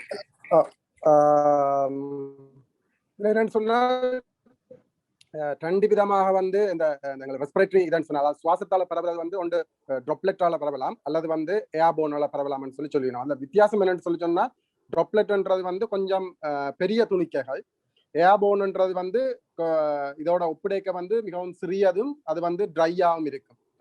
ஆனபடியா அது கொஞ்சம் கூட தூரம் வந்து பிரயாணம் செய்யக்கூடியதா இருக்கும். இப்ப ட்ராப்லெட் ஸ்ப்ரெட்னு சொல்லிக்கல எங்களுக்கு வந்து குறைஞ்ச தூரத்துல வந்து நாங்கள் இடைவெளியை மெயின்டைன் பண்ணினோம்னு சொல்லிச்சுனாலே காணக்கூடியதாக இருக்கு. அதே நேரம் ஏர்போன் ஸ்ப்ரெட்ல வந்து நாங்கள் உண்மையில கனதூரம் வந்து மெயின்டைன் பண்ணக்கூடியதா இருக்கும். அந்த சோசியல் டிஸ்டன்சிங்கால வந்து எங்களுக்கு பிரச்சனை ஏற்படும். இப்ப கோவிட்டை பொறுத்த மட்டும் மெயினா வந்து எங்களுக்கு ட்ராப்லெட் ஸ்ப்ரெட் தான் வந்து மெயினா இருக்குது. அதே நேரம் வந்து ஏர்போன் ஸ்ப்ரெட்டாலையும் வரலாம். ஆனா அதால வர்ற வீதம் வந்து சரியான குறை. இது எப்படியான சந்தர்ப்பத்துல வந்து எங்களுக்கு ஏர்போனால வர்ற இன்ஃபெக்ஷன் வந்து முக்கியமாக இருக்கும்னு சொல்லி சொன்னால், அதாவது வந்து நாங்கள் ஒரு ஏசி பஸ்ல டிராவல் பண்ணிக்கலாம்னு சொல்லி சொன்னால், அதுல வந்து அந்த ஈவன் சின்ன துணிக்கைகளே வந்து அந்த ஏர் ஃப்ளோன்ற அந்த காற்றோட்டமும் வந்து ஒரே திசையில வந்து இருக்கும் அந்த ஏசியல் பூடி இருக்கிறபடியா, அல்ல ஒரு ரெஸ்டாரண்ட்லன்னு சொன்னால், அப்ப அந்த ஏசி வந்து ஒரு திசையை நோக்கி தான் போய் கொண்டிருக்கும். அந்த நேரத்துல வந்து அந்த ஈவன் சின்ன துணிக்கைகளா இருந்தாலும் கூட அவ கூட தூரம் பிரயாணம் பண்றபடியால் நாங்கள் அதுல ரெஸ்டாரண்ட் அதுல வந்து தூர இருந்தாலும் அல்லது பஸ்ஸுகள்ல வந்து சில கூட இருந்தாலும் இந்த ஏர்போன் ஸ்ப்ரெட்டால வந்து வரக்கூடிய சந்தர்ப்பங்கள் இருக்கு. அப்ப நீங்கள் கோவிடை பொறுத்த மட்டும் என்ன தெரிஞ்சிருக்கணும்னு சொன்னால் 2ஆலையும் வரலாம். பிரதானமாக வர்றது ட்ராப்லெட்டால, ஒரு சிறிய அளவில் வந்து ஏர்போனாலையும் வரலாம். அப்படி வர்றது வந்து சில ஸ்பெசிபிக்கான ஒரு சிச்சுவேஷன்ஸ்ல சில இடங்கள்ல வந்து அதால வர்ற சந்தர்ப்பங்கள் வந்து கூடும் என்றதை வந்து தெரிஞ்சிருக்கணும். நம்ம ஆட் பண்ண தான் சொல்லுவேன். அதாவது ட்ராப்லெட் வந்து ஒரு கிட்டத்தட்ட 6 அடி தூரம் வரையும் போகும். அதான் அந்த சோஷியல் டிஸ்டன்சிங் அந்த அளவுல வைக்கிறாங்க. 3 அடி 4 அடின்னு சொல்றோம். கிட்டத்தட்ட 6 அடி தூரம் வரையும் போகும். அது ஒரு பெரிய துணிக்கு. ஏர்போன்ன்றது இப்ப டாக்டர் இவர் சொன்ன மாதிரி, கஜந்தன் சொன்ன மாதிரி அண்மையில செஞ்ச ஒரு ஆராய்ச்சியில சொல்லப்பட்டிருக்கு ஏர்போனும் வரலாம். அது கொஞ்சம் சற்று தூரம் பரவக்கூடியதா இருக்கு. அதனாலதான் இப்ப இந்தியாவெல்லாம் கிட்டத்தட்ட 15 அடிக்கு அங்கால இருக்கணும். இப்ப சில இந்த நியூ இயர் எடுக்கிறோம் அந்த மாதிரியானது எல்லாம் சொல்லப்பட்டது. ஸோ 2 விதமாகவும் பரவுகின்றது, முக்கியமாக ட்ராப்லெட். இன்னொரு கேள்வி ஒன்று கேட்டிருக்கிறார். என்னென்றால் வேற ஏதாவது இன்ஃபெக்ஷன் இருந்தால் உங்களுக்கு வந்து இந்த கோவிட் ஃபால்ஸ் பாசிட்டிவ் வருமா, ஆன்டிஜன் டெஸ்ட்ல வந்து ஃபால்ஸ் பாசிட்டிவ் வருமான்னு கேட்டிருக்கிறார்.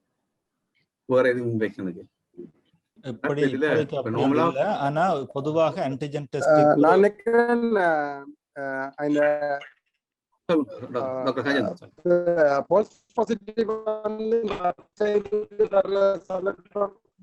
வந்து சரியான குறைவுன்றதே எனக்கு தெரிந்த மட்டத்துல ஈவன் பிசிஆர் ஆன்டிஜன் டெஸ்ட் ரெண்டுக்குமே வந்து ஃபால்ஸ் பாசிட்டிவா வர்ற சந்தர்ப்பங்கள் வந்து சரியான குறைவு.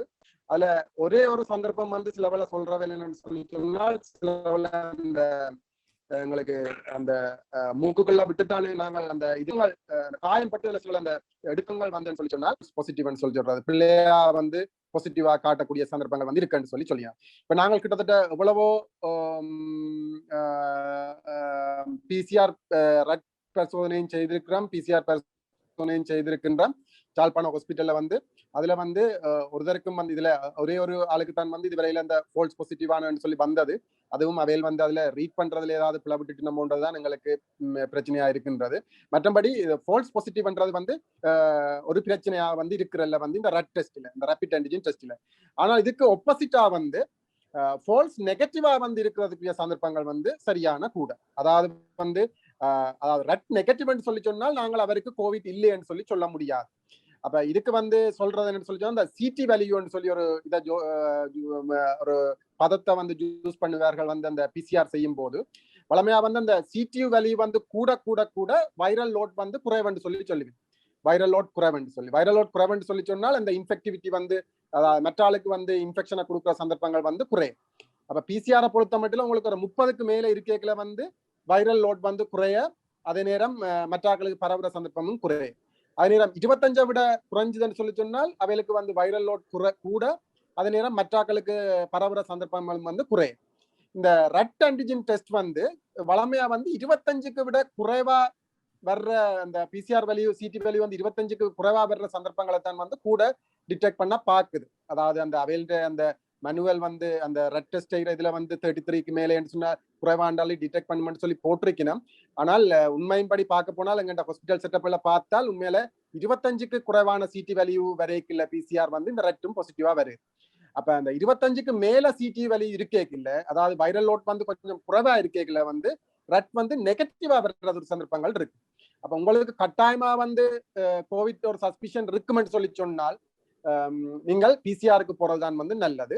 அதே நேரம் நான் இன்னும் ஒன்றை சொல்ல விரும்புகின்றேன். அந்த நியூமோனியா வந்து இப்ப ஃபுல் ப்ளோன் அந்த நியூமோனியா, அந்த முற்றுமுழுதாக கோவிட் சம்பந்தமான நியூமோனியாவா வந்து வந்த சந்தர்ப்பங்கள்ல வந்து அநேகமான பேர் வந்து அந்த ரெட் வந்து நெகட்டிவா வந்து வர்றதுக்குரிய சந்தர்ப்பங்கள் வந்து கூடவா இருக்கின்றது அந்த நியூ ட்ரெண்டை பார்த்தால். ஆனபடியால் ஸ்பெஷலி வந்து அந்த எக்ஸ்ரேலையும் வந்து நல்ல சேஞ்சஸோட வந்து நியூமோனியா வரும் பொழுது நாங்கள் வந்து பிசிஆர் செய்யறதுக்கு தான் வந்து போகணும். ஈவன் சிலவள 2 தடவை அல்லது 3 பிசிஆருக்கு கூடி செய்து கண்டுபிடிக்க வேண்டிய நிலைமைகள் வந்து இருக்கின்றன. அடுத்த கேள்வி கேட்டிருக்கிறேன் என்றால், கொரோனாவில இருந்து டிஸ்சார்ஜ் பண்ணி போன பிறகு அவர் வந்து மெட்டாக்களுக்கு கொரோனா வைரஸை corona when COVID patient discharged from the hospital, is that patient can transmit COVID to others. Discharge பண்ணின பிறகு டிரான்ஸ்மிட் பண்ணுவாரான்னு கேட்கிறேன். அதுக்கு நான் ஆன்சர் பண்ணலாம் நினைக்கிறேன். என்னன்னு சொல்லி சொன்னால், வளமையா வந்து எங்கள்ட டிஸ்சார்ஜ் கிரைட்டீரியா வந்து வளமையா வந்து நாங்கள் பேஷண்ட்டுக்கு வந்து கண்டுபிடிச்சப்பட்டதுல இருந்து 10 நாட்களுக்கு பிறகு வந்து பேஷண்ட் வந்து ஏசிம்ப்டமேட்டிக்கா இருப்பாருன்னு சொல்லி சொன்னால் நாங்கள் வந்து டிஸ்சார்ஜ் பண்றோம். டிஸ்சார்ஜ் பண்ணிக்கல வந்து சொல்லி விடுறது வந்து இன்னும் ஒரு 4 நாளைக்கு வந்து நீங்கள் வீட்டுல வந்து ஹோம் குவாரண்டைன்ல வந்து இருக்கணும்னு சொல்லி, அதாவது வந்து டோட்டலா வந்து 14 டேஸ் வந்து நாங்கள் கண்டுபிடிச்சதுல இருந்து வந்து அவையில வந்து தனிமைப்படுத்தி வந்து வச்சிருக்கிறான் வந்து எங்களுக்கு கடைபிடிக்கிற முறையாக இருக்கின்றது. இதுல வந்து முதல் அந்த அதாவது இன்ஃபெக்டிவிட்டி பீரியட்னு சொல்லி அந்த மற்றவர்களுக்கு வந்து இன்ஃபெக்ஷன் வந்து கொடுக்கக்கூடிய காலம் என்னன்னு சொன்னா முதல்ல டிஸ்கஸ் பண்ணிருப்பேன்னு நினைக்கிறேன். அது அந்த காலம் வந்து எங்களுக்கு வந்து நோய் வந்து தொடங்குவதற்கு முதலும் அந்த சிம்டம்ஸ் வந்து எங்களுக்கு வந்து முதல் 5 நாட்கள்லையும் தான் வந்து நாங்கள் வந்து மற்றாக்களுக்கு வந்து கொடுக்கக்கூடிய சந்தர்ப்பங்கள் வந்து கூட சரிதானே. அப்ப அந்த முதல் 5 நாட்கள் சிம்டம் தொடங்கின பொடி எக்ஸோ அல்லது உடம்பு நோக்கலோ காய்ச்சலோ இருமலோ வந்ததுல இருந்து அந்த முதல் 5 நாட்கள் தான் வந்து சரியான கடுமையா வந்து மற்றாக்களுக்கு கொடுக்கக்கூடிய சந்தர்ப்பங்கள். அதுக்கு பிறகு அந்த மற்றாக்களுக்கு வந்து நாங்கள் பரப்புகிற சந்தர்ப்பம் வந்து நோயை கொடுக்கிற சந்தர்ப்பம் வந்து சரியாக குறைஞ்சு கொண்டு போகும். 10 நாட்களுக்கு பிறகு மிகவும் குறைவு. ஆனால் நாங்கள் இல்லை என்று சொல்லி முடியாது. ஆனபடியாத்தான் அந்த 14 நாட்கள் என்றதை வந்து அவர்கள் வந்து வரையறுத்து வச்சிருக்கிறார்கள்.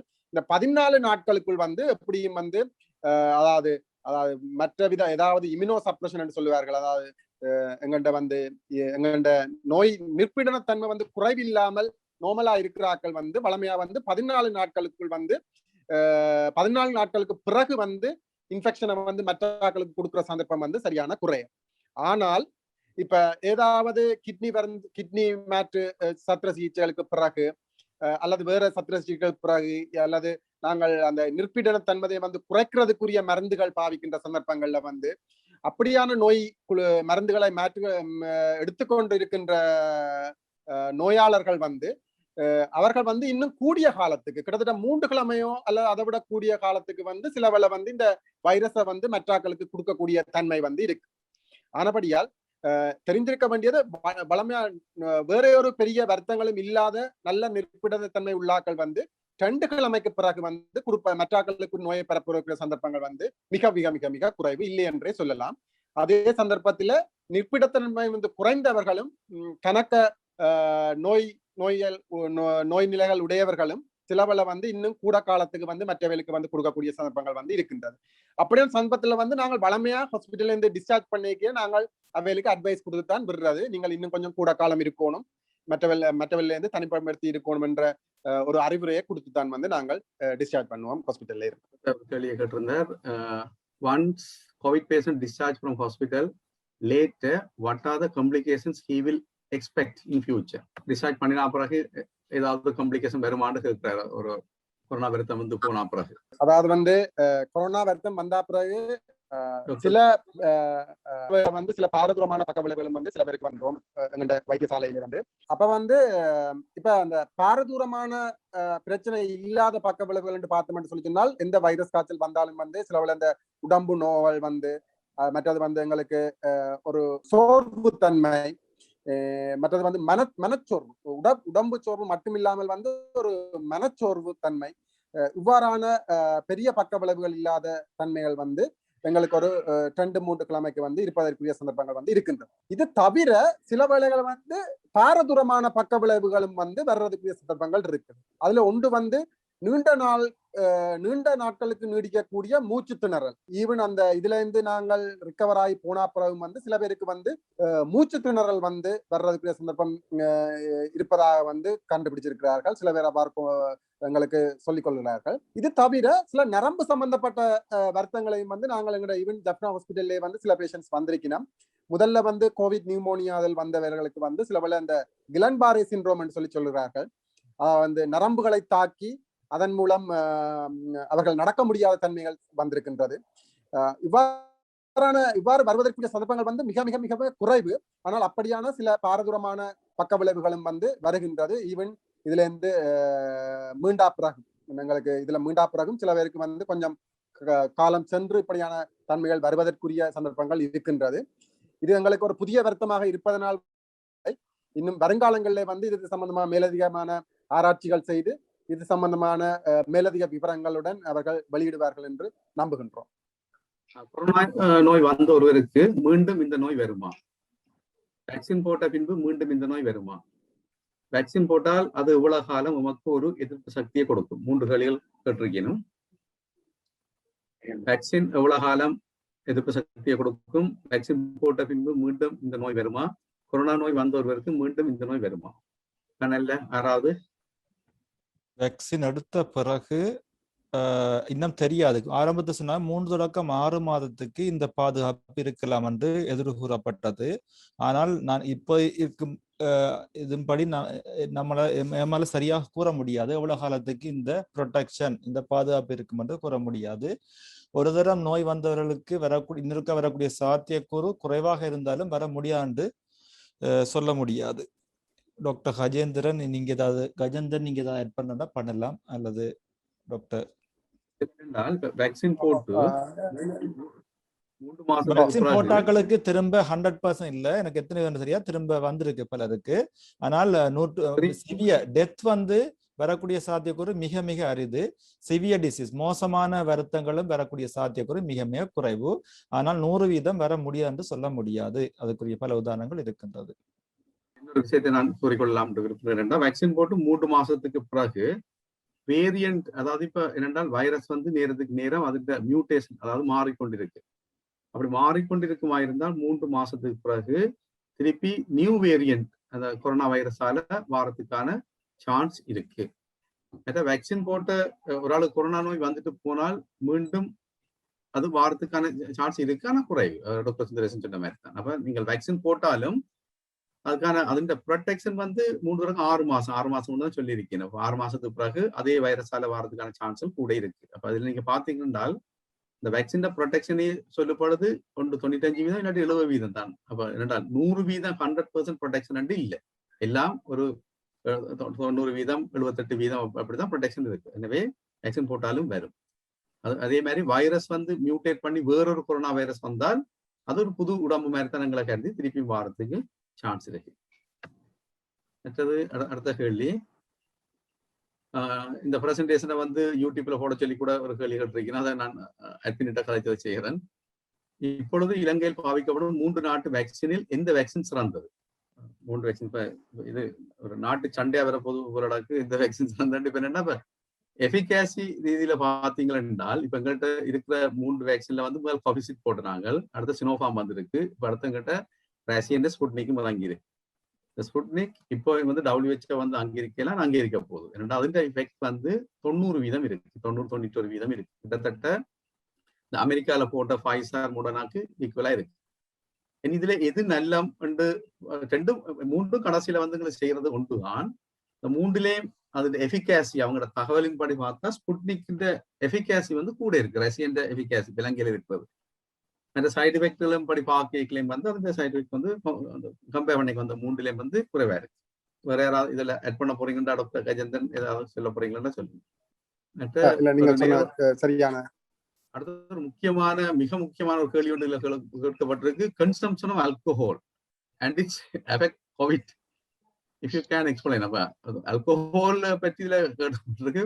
நீங்க எந்த டாக்டர்கிட்ட ஆல்கஹாலை பற்றி கேட்டாலும் நாங்கள் அதை குடிக்கிறது, அதை பற்றி என்கரேஜ் பண்ண போறதும் இல்லை. நீங்க கொரோனா வந்தாலும் கொரோனா வராட்டிக்கும் அது ஆல்கஹால் எடுக்கிறது உடம்புக்கு நல்லது இல்லை. அதைத்தான் நான் சொல்லலாம். அந்த கேள்வியை நான் பேனலுக்கே விடையில்லை, நான் இதுலயே வச்சதை திருப்பிட்டேன் அந்த கேள்வியை. Any contraindication by vaccine, sir? ஏதாவது contraindication vaccine-ஆல contraindication இருக்கா? அதாவது வந்து Vaccine-ஆல இதுல சில கண்ட்ராண்டிகேஷன் இப்ப வேக்சின் போடுறதுக்கு அதுதானே வேக்சின் போடுறதுக்கு தான் நினைக்கிறேன். any contraindication by vaccine?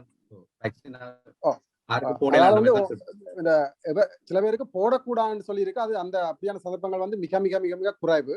அதுல ஒன்று வந்து அந்த சில பேருக்கு வந்து அந்த உயிர் ஆபத்து ஏற்படுத்தக்கூடிய மாதிரியாக சில வேளை அலர்ஜிக் ரியாக்ஷன்ஸ்கள் வந்து வர்றது சில பேருக்கு. அப்படியே அனஃபிலாக்சிஸ் சொல்லிவினோம்.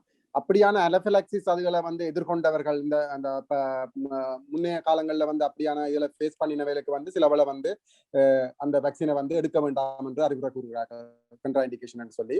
அதே நேரம் இப்ப வேற ஏதாவது பதார்த்தங்களுக்கு வந்து ஏதாவது உணவுகளுக்கோ மற்ற ஏதாவது மருந்துகளுக்கோ வந்து சிறிய அளவிலே வந்து கடி அப்படியான சிறிய அளவிலான அலர்ஜிக் ரியாக்ஷன்ஸ்கள் வரும் பொழுது அது வந்து நொட்ட கண்ட்ராஇண்டிகேஷன், அது ஒரு கண்ட்ராஇண்டிகேஷன் இல்லை என்றதுதான் வந்து இன்னும் ஒன்று.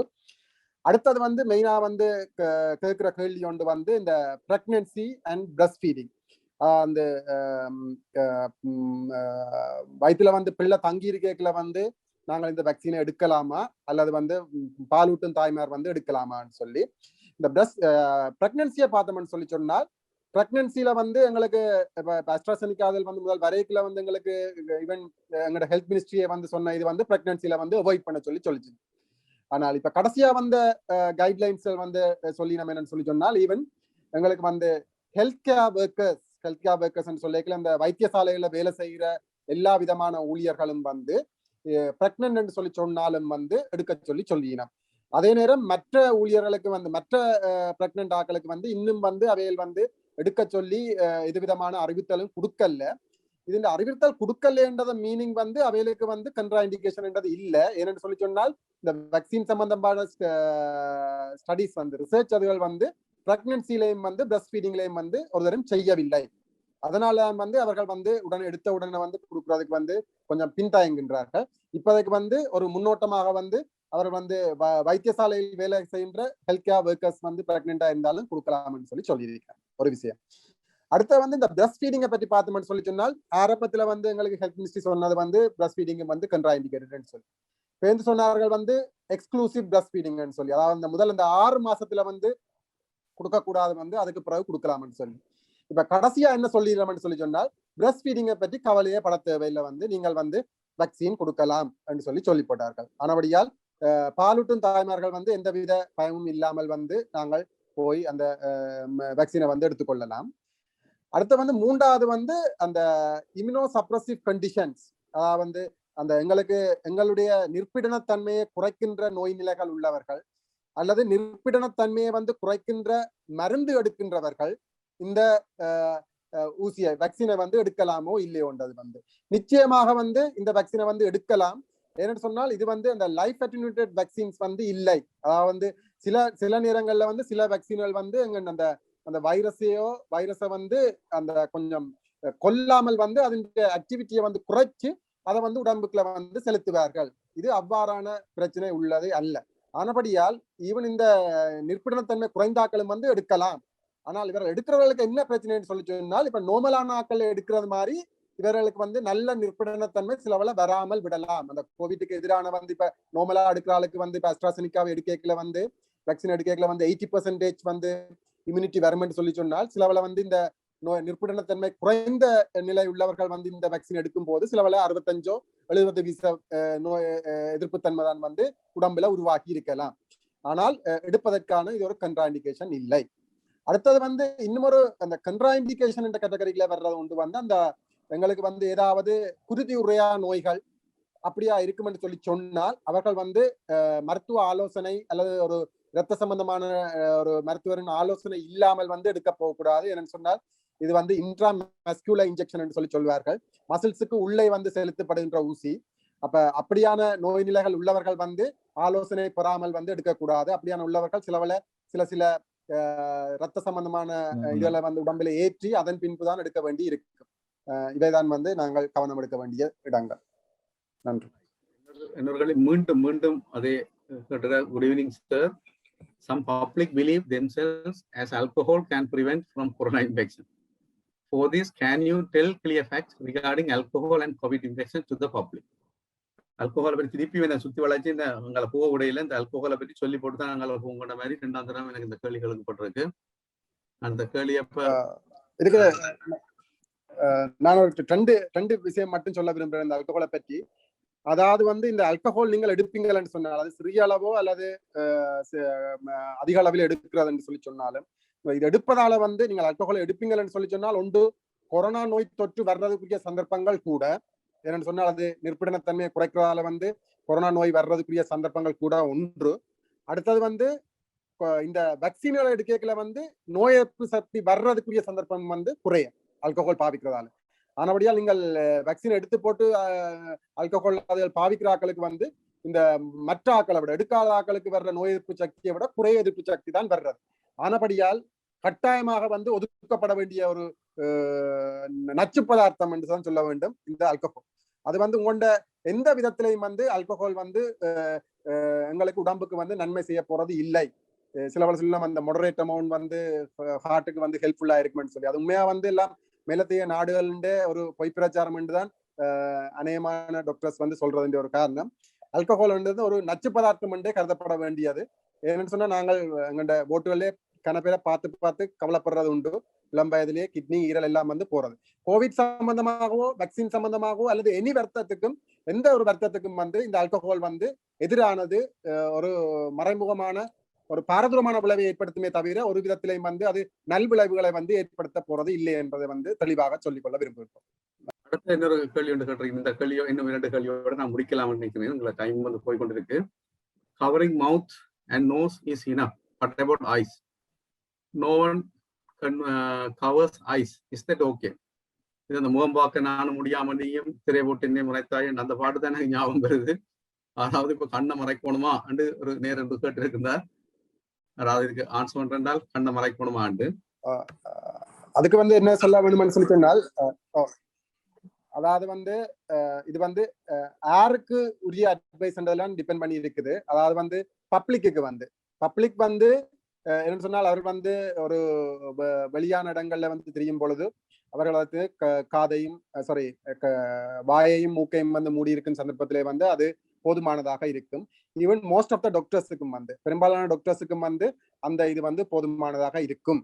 ஆனால் ஒரு கோவிட் பாசிட்டிவா தெரிந்த ஒரு பேஷண்டோட வந்து மிகவும் நெருக்கமாக வந்து பழக வேண்டிய சந்தர்ப்பத்தில அல்லது வந்து சில சொல்லணும் அந்த ஏரோசல் ஜெனரேட்டிங் ப்ரொசீஜர்ஸ் என்று சொல்லுவினோம். அதாவது வந்து ஏதாவது ஸ்கோப் வந்து வாய்க்குள்ள வந்து குழாய் விட்டு பார்க்கும் பொழுது அல்லது வந்து ஏதாவது நெபிலைஸ் பண்றேன்னு சொல்லுவினோம். அப்படியான ஏதாவது இந்த ஏரோசல் ஜெனரேட்டிங் ப்ரொசீஜர்ஸ் சொன்னா அவையில இருந்து அந்த துணிக்கைகள் வந்து அதாவது மூச்சுக்குழல்ல இருந்து வர்ற துணிக்கைகள் வந்து வெளியில வர்ற சந்தர்ப்பங்கள் கூடியதாக இருக்கின்ற சந்தர்ப்பத்துல வந்து இந்த ஃபேஸ் ஷீல்ட் என்றதையும் போட்டு வந்து மறைத்துக் கொள்ள வேண்டிய சந்தர்ப்பங்கள் வந்து இருக்கின்றது. ஆகவே அந்த கொரோனாவோட நேரடியாக வந்து மருத்துவம் செய்கின்ற டாக்டர்களும் இந்த ஏரோசல் ஜெனரேட்டிங் ப்ரொசீஜர்ஸ் என்று சொல்ற இந்த சில அந்த துணிக்கைகள் வந்து வர்ற சந்தர்ப்பங்கள் கூடிய சந்தர்ப்பங்கள்ல வந்து டீல் பண்ற டாக்டர்ஸும் வந்து இந்த ஃபேஸ் ஷீல்டை வந்து போட்டிருக்க வேண்டும். மற்றபடி இது வந்து எல்லாருக்கும் வந்து எல்லா நேரத்திலையும் பாதிக்க வேண்டிய ஒன்றாக கருதப்பட மாட்டார். நன்றி. பல்வேறு விதமான கேள்விகளுக்கு ஏற்கனவே நாங்கள் விடை அளித்திருந்த காரணத்தால நாங்கள் எங்களுடைய டைமும் வந்து நான் எதிர்பார்க்கப்பட்ட டைமை விட மக்களுடைய ஆர்வம் காரணமாக பல்வேறு கேள்விகளுக்கு நாங்கள் விடைகள் அளித்திருக்கின்றோம்.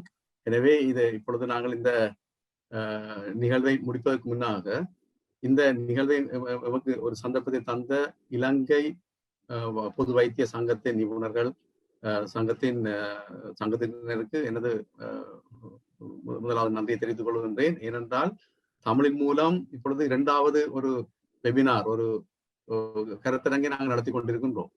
இதே தொடர்ந்து நாங்கள் இதனை தொடர்ந்து நடத்துவோம். டாக்டர் நலாயினி கன்சல்டன்ட் பிசிஷியன் அவன் ஒரு ஆக்கத்தினால் ஒரு முயற்சியினால் தான் நாங்கள் 2வதை நடத்தி கொண்டிருக்கோம். அவருக்கும் எனது நன்றியை தெரிவித்துக் கொண்டு இன்று இங்கு வருகை தந்த இரண்டு துருவங்கள் என்று கூறினேன். ஒவ்வொரு பகுதியால் கதைத்தார்கள். டாக்டர் ஸ்ரீ பேரானந்தராஜா அவர்கள், அவர் ஒரு சிரேஷ்ட வைத்திய நிபுணர், யாழ் போதனா வைத்தியசாலையிலே கடமையாற்றிக் கொண்டிருக்கின்றார். அவருக்கு எனது நன்றியை தெரிவித்துக் கொண்டு டாக்டர் KT சுந்தரேசன் சிரேஷ்ட விரிவுரையாளர், அவர் எனது சக விரிவுரையாளர், கிழக்கு பல்கலைக்கழக மருத்துவ கூடத்திலே கடமையாற்றிக் கொண்டிருக்கின்றார். இருவரும் ஒரு நல்லொரு பிரசன்டேஷனை இப்பொழுது மக்களுக்கு கொடுத்திருக்கின்றீர்கள். அத்துடன் இறுதியாக நடந்த கேள்வி வினாக்கொத்து வேளையிலே மூடன் இணைந்த டாக்டர் ரஜேந்தன், டாக்டர் பிரியந்த் ஆகியோருக்கும் எனது நன்றியை தெரிவித்துக் கொண்டு, கெட்ஸ் ஃபார்மா இதனை எங்களுக்கு நெறிப்படுத்தி தந்ததுக்கு கெட்ஸ் ஃபார்மாவுக்கும் எனது நன்றியை தெரிவித்துக் கொண்டு, அனைத்து தமிழ் பேசும் உள்ளங்களுக்கும் எனது நன்றி. எங்களுடன் தொடர்ந்து இணைந்திருங்கள். இதுகள் போன்ற நிகழ்வுகள் தொடர்ச்சியாக நடைபெறும் என்பதை கூறிக்கொண்டு வணக்கம், நன்றி கூறி விடைபெறுகின்றேன். நன்றி, வணக்கம், நன்றி.